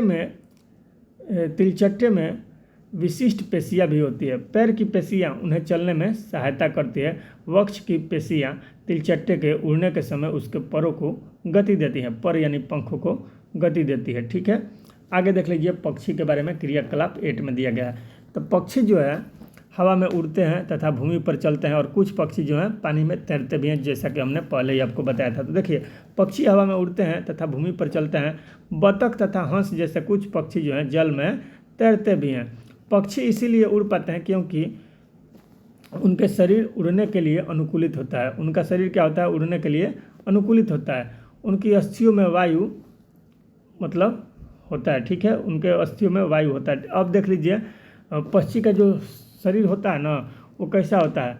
मतलब जिस तरह हवा को चीरने के लिए इन्हीं के आधार पर मतलब जहाज वगैरह भी बनाया जाता है। देखते हैं कि जहाज का शेप आगे से इस तरह का होता है, नुकीला होता है, ठीक है। तो जब पक्षी भी उड़ते हैं, देखते होंगे कि इसका जो आगे का मतलब छाती, चेस्ट जो कह लीजिए, वहाँ का बनावट भी कुछ इस तरह का ही रहता है। देखेंगे ये यहाँ पर ये सिर हो गया, ठीक है, तो इस तरह का रहता है ना। ये क्या करता है? हवा को चीरने में मदद करता है, ठीक है। तो इस तरह का बनावट, इधर से मतलब जो हवा आएगा वो कुछ इस तरह से निकल जाएगा, कुछ इस तरह से निकल जाएगा, ठीक है। तो बिल्कुल इस तरह का बनावट रहता है, ठीक है। तो आगे देख लीजिए, यानी उनका शरीर उड़ने के लिए अनुकूलित होता है। उनकी अस्थियों में वायु प्रकोष्ठ, वही उनकी अस्थियों में वायु प्रकोष्ठ होते हैं, जिनके कारण उनकी अस्थियाँ हल्की होती हैं लेकिन मजबूत होती हैं। उनकी अस्थियाँ कैसी होती है? हल्की होती है। पक्षियों की हड्डियाँ हल्की होती हैं लेकिन मजबूत होती हैं, ठीक है, और उसमें वायु प्रकोष्ठ भरे होते हैं, ठीक है। पश्चपाद यानी पीछे वाले पैर की हड्डियाँ, पश्चपाद और अग्रपाद में तो आपको कन्फ्यूजन नहीं होगा, पहले ही हम समझा दिए हैं। देखिए, पश्चपाद यानी पैरों की अस्थियाँ चलने और बैठने के लिए अनुकूलित होती है। अग्रपाद यानी अग्रपाद की अस्थियाँ रूपांतरित होकर पक्षी के पंख बनाती है, ठीक है। अग्रपाद यानी अगला पैरवा जो होता है वो क्या करता है? अगला पैर के हड्डियाँ जो आगे चलकर चेंजिंग होकर यानी रूपांतरित होकर पक्षी का पंख बन जाता है, ठीक है। कंधे की अस्थियाँ मजबूत होती है और वक्ष यानी चेस्ट की हड्डियाँ उड़ने वाली पेशियों को जकड़े रखने के लिए विशेष रूप से रूपांतरित होते हैं, यानी विशेष रूप से मॉडलाइज किया गया रहता है। जिसे देख सकते हैं यहाँ पर है ना, जहाज के समान, ठीक है, आगे वाला। तो और इसका इस तरह से बनावट होता है ताकि ये पंख को भी ऊपर और नीचे कर सके, ठीक है। और ये ज़्यादा इसे मतलब चौड़ा रहेगा तो पंख नीचे तक नहीं न जा पाएगा, ठीक है। तो इसीलिए इस तरह का कुछ इसका बनावट किया गया रहता है, ठीक है। देखिए कैसा प्रकृति है, कुदरत है, हर चीज़ को मतलब अलग अलग ढंग से बनाया है, ठीक है, कुदरत ने। चलिए आगे देख लेते हैं। तो चेस्ट की हड्डियाँ उड़ने वाली पेशियों को जकड़े रखने के लिए विशेष रूप से रूपांतरित होती है तथा पंखों को ऊपर नीचे करने में सहायक होती है, ठीक है। आगे देख लीजिए, नेक्स्ट क्या है? ये पक्षी का कंकाल जो है आपने देख लिया 5.21 में। अब देखेंगे हम लोग मछली के बारे में यानी फिश के बारे में, ठीक है। तो चलिए देख लीजिए। तो क्रियाकलाप 9 है भाई फिश के बारे में, ठीक है। अब फिश के बारे में कह रहे हैं तो दोनों फिगर देख लीजिए एक ही बार में। देखिए, कागज़ की एक नाव बनाकर उसे पानी पर इस प्रकार रखिए कि उसका नुकीला भाग आगे की ओर रहे। इसे धीरे से धक्का दीजिए, जिसे 5.22 के ए में दिया गया है, ठीक है। और क्या यह जल पर आगे की ओर तेज़ी से जाती है, इसका आप निरीक्षण कीजिए, ठीक है। अब देखिए, एक बी में फिगर दिया गया है जो कि मतलब दिया गया है, इसको साइड से धक्का दिया जा रहा है, ठीक है। साइड से एक में धक्का दिया जा रहा है। एक मिनट, थोड़ा बैटरी स्लो हो गया था, चलिए चार्ज में लगा दें। चलिए आगे देख लेते हैं। यानी क्या करना है? एक में मतलब इसका नुकीला भाग की तरफ से मतलब इधर से मतलब धक्का दिया जा रहा है, ठीक है। तो ये क्या ये तेज़ी से बढ़ेगा कि एक मतलब ये साइड में धक्का दिया जा रहा है, ये तेज़ी से बढ़ेगा? तो जाहिर सी बात है कि ये वाला तेज़ी से बढ़ेगा। क्यों भाई बढ़ेगा? क्योंकि इसका मतलब शेप कुछ इस तरह का है, ठीक है। अब यहाँ से मतलब धक्का दीजिएगा तो ये पानी को मतलब इधर से साइड से चीरते हुए निकल जाएगा, ठीक है। लेकिन यहाँ से धक्का दीजिएगा तो ये पूरा ज़्यादा चौड़ा है, ठीक है। इतना दूर का पानी इसको मतलब चीरना पड़ेगा, ठीक है, तब ये आगे इधर बढ़ पाएगा, ठीक है। तो ये धीमा गति से बढ़ेगा यानी, और ये अधिक गति से बढ़ेगा, ठीक है। तो चलिए आगे देख लेते हैं। क्या यह जल पर आगे की ओर तेज़ी से बढ़ेगा, जो 5.22 का ए है वाला फिगर? तो आइए इसके बारे में देख लेते हैं। तो देखिए, अब नाव को दोनों सिरों से पकड़कर इस प्रकार धक्का दीजिए कि वह चौड़ी और से जल में जाए, जैसा कि 5.2 के बी में दिया गया है, ठीक है। तो जैसा कि आपने फिगर में देखा, क्या इस प्रकार नाव जल में सरलता से चल सकती है? तो बिल्कुल इस तरह से नहीं चल पाएगी, ठीक है, क्योंकि ज़्यादा एरिया में वो जल को चीरना पड़ेगा, ठीक है। अब देखिए, क्या आपने ध्यान दिया है कि नाव की आकृति काफ़ी सीमा तक मछली जैसी ही होती है? 5.23 में मछली दिखाया गया है, ठीक है। तो आगे देख लीजिए। देखिए, तो मछली का सिर एवं पूँछ उसके मध्य भाग की अपेक्षा पतला एवं नुकीला होता है। ये जो बीच वाला भाग होता है इससे ज़्यादा नुकीला होता है इधर वाला भाग और पीछे वाला भाग, ठीक है। तो वही चीज़ है कि मछली का सिर एवं पूँछ उसके मध्य भाग की अपेक्षा पतला एवं नुकीला होता है। शरीर की ऐसी आकृति क्या कहलाता है? धारा रेखीय कहलाती है। क्या कहलाती है ऐसी आकृति? धारा रेखीय। तो मछली में कैसी आकृति रहती है भाई? तो धारा रेखीय होती है, ठीक है। चलिए आगे देख लेते हैं। और ये क्या करता है? इसको आगे बढ़ने में यानी तैरने में सहायता प्रदान करता है, क्योंकि ये जल को आसानी से काट कर आगे बढ़ सकती है, ठीक है। आगे देख लीजिए। इसकी विशेष आकृति के कारण यानी मछली के विशेष आकृति के कारण जल इधर उधर बहकर निकल जाता है, ठीक है। यदि आगे में मोटा रहता है बीच में पतला रहता है तो वो जल को काट कर या चीर कर आगे बढ़ पाता है तो बहुत कठिनाई होता है, ठीक है। तो इसी विशेष आकृति के कारण इधर जो है ये जल में इधर उधर बहकर निकल जाता है, मतलब जल जो होता है, और मछली आगे तेज़ी से बढ़ पाती है और मछली जल में सरलता से तैर सकती है। मछली का कंकाल दृढ़ पेशियों से ढका रहता है। मछली का कंकाल जो रहता है दृढ़ पेशियों से ढका रहता है, यानी मजबूत पेशियों से ढका हुआ रहता है। तैरने की प्रक्रिया में शरीर का अग्रभाग यानी अगला भाग एक और मुड़ जाता है। तैरने की क्रिया में क्या होता है? शरीर का अगला भाग जो रहता है एक और मुड़ जाता है तथा पूँछ जो होता है विपरीत दिशा में मुड़ जाता है। मान लीजिए मछली ये हो गया, ठीक है। ये मछली का हम फिगर बनाए, ठीक है। मछली का ये फिगर हो गया। तो इसमें क्या होता है? जब तैरता है मछली तो इसका आगे वाला जो भाग रहेगा कुछ इस तरह, पीछे वाला जो भाग रहेगा कुछ इस तरह मुड़ जाएगा, ठीक है। तो इससे क्या होता है? आगे की तरफ इसको झटका देता है, ठीक है। तो मछली आगे बढ़ जाती है। फिर इधर वाला भाग जो रहेगा ये वाला कुछ इस तरह का मुड़ जाएगा और इधर वाला पूँछ वाला इस तरह का मुड़ जाएगा। तो और ये मतलब इसी तरह से आगे बढ़ती रहती है, ठीक है। तो वही चीज़ें इसको ज़रा ऊपर कर लेते हैं ताकि आपको क्लियर दिख सके पूरा फिगर। चलिए देख लेते हैं। अब देखिए, मतलब 5.24 के अनुसार शरीर को मोड़ती है तो तीव्रता से उसकी पूँछ दूसरी दिशा में मुड़ जाती है। इसको एक झटका सा लगता है। जैसे ही वो मोड़ती है तो मतलब उसको एक आगे की ओर झटका सा लगता है और मछली आगे की ओर चली जाती है। इस प्रकार के क्रमिक तालमेल के चलते मछली आगे की ओर तैरती रहती है। पूँछ के पंख इस कार्य में उसकी सहायता करते हैं। देख सकते हैं, मतलब इधर मुंडी की है तो पूँछ इधर हो गया है विपरीत दिशा में, इधर मुंडी है तो पूँछ इधर हो गया, मुंडी इधर है तो पूँछ इधर हो गया, ठीक है, विपरीत दिशा में, ठीक है।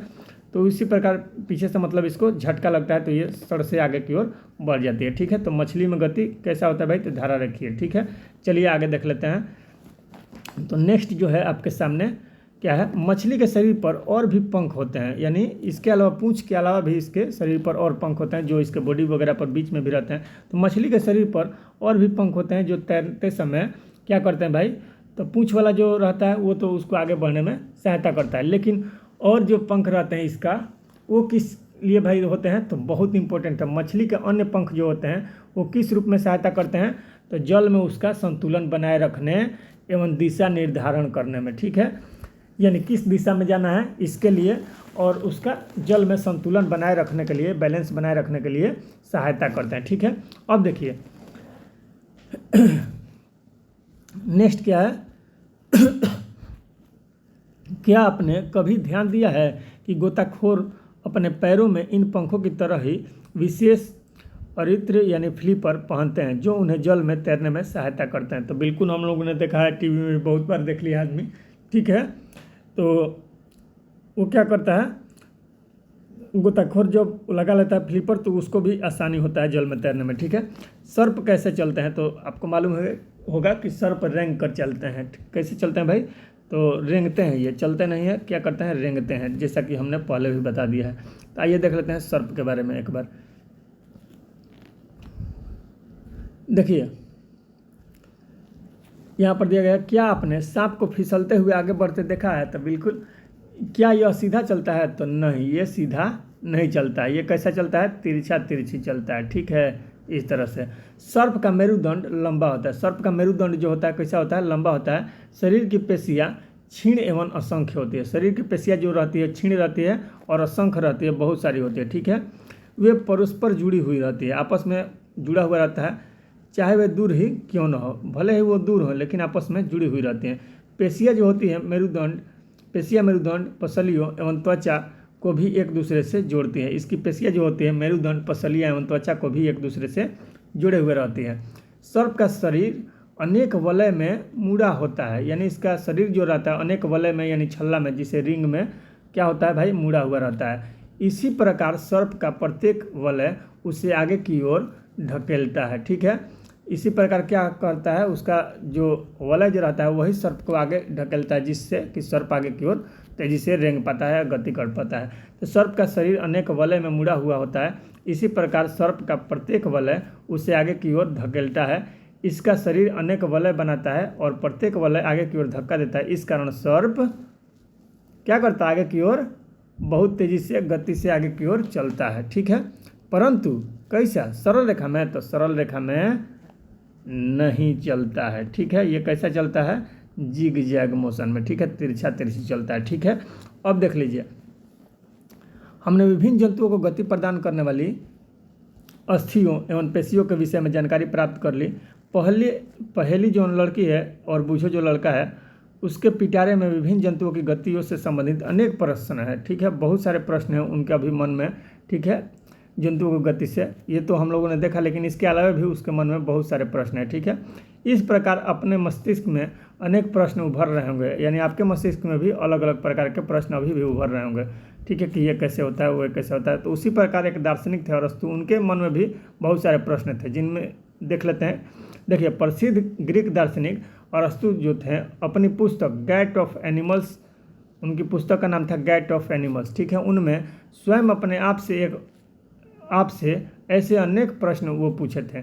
विभिन्न जंतुओं के शरीर में विभिन्न भाग क्यों होते हैं। ठीक है, यानी अलग अलग जंतुओं के शरीर में अलग अलग भाग क्यों होते हैं। यह विशेष अंग जो है, यह विशेष अंग उन जंतुओं की विशेष गति में किस प्रकार सहायक होते हैं। तो ये सारी जो है गेट ऑफ एनिमल्स जो पुस्तक थी अरस्तु की, उसमें अपना विचार व्यक्त किए हैं अरस्तु जी। ठीक है, ये सब विभिन्न जंतुओं के शारीरिक अंगों में क्या समानताएं एवं विभिन्नताएं हैं, यानी अलग अलग मतलब उसमें विभिन्नताएं पाई जाती है, कुछ में है कि समानता भी पाई जाती है, तो वो क्या है और क्यों है। विभिन्न जंतुओं को चलने के लिए कितने अंगों की आवश्यकता होती है। मनुष्य के 2 पैर तथा गाय को और भैंस को 4 पैर क्यों होते हैं।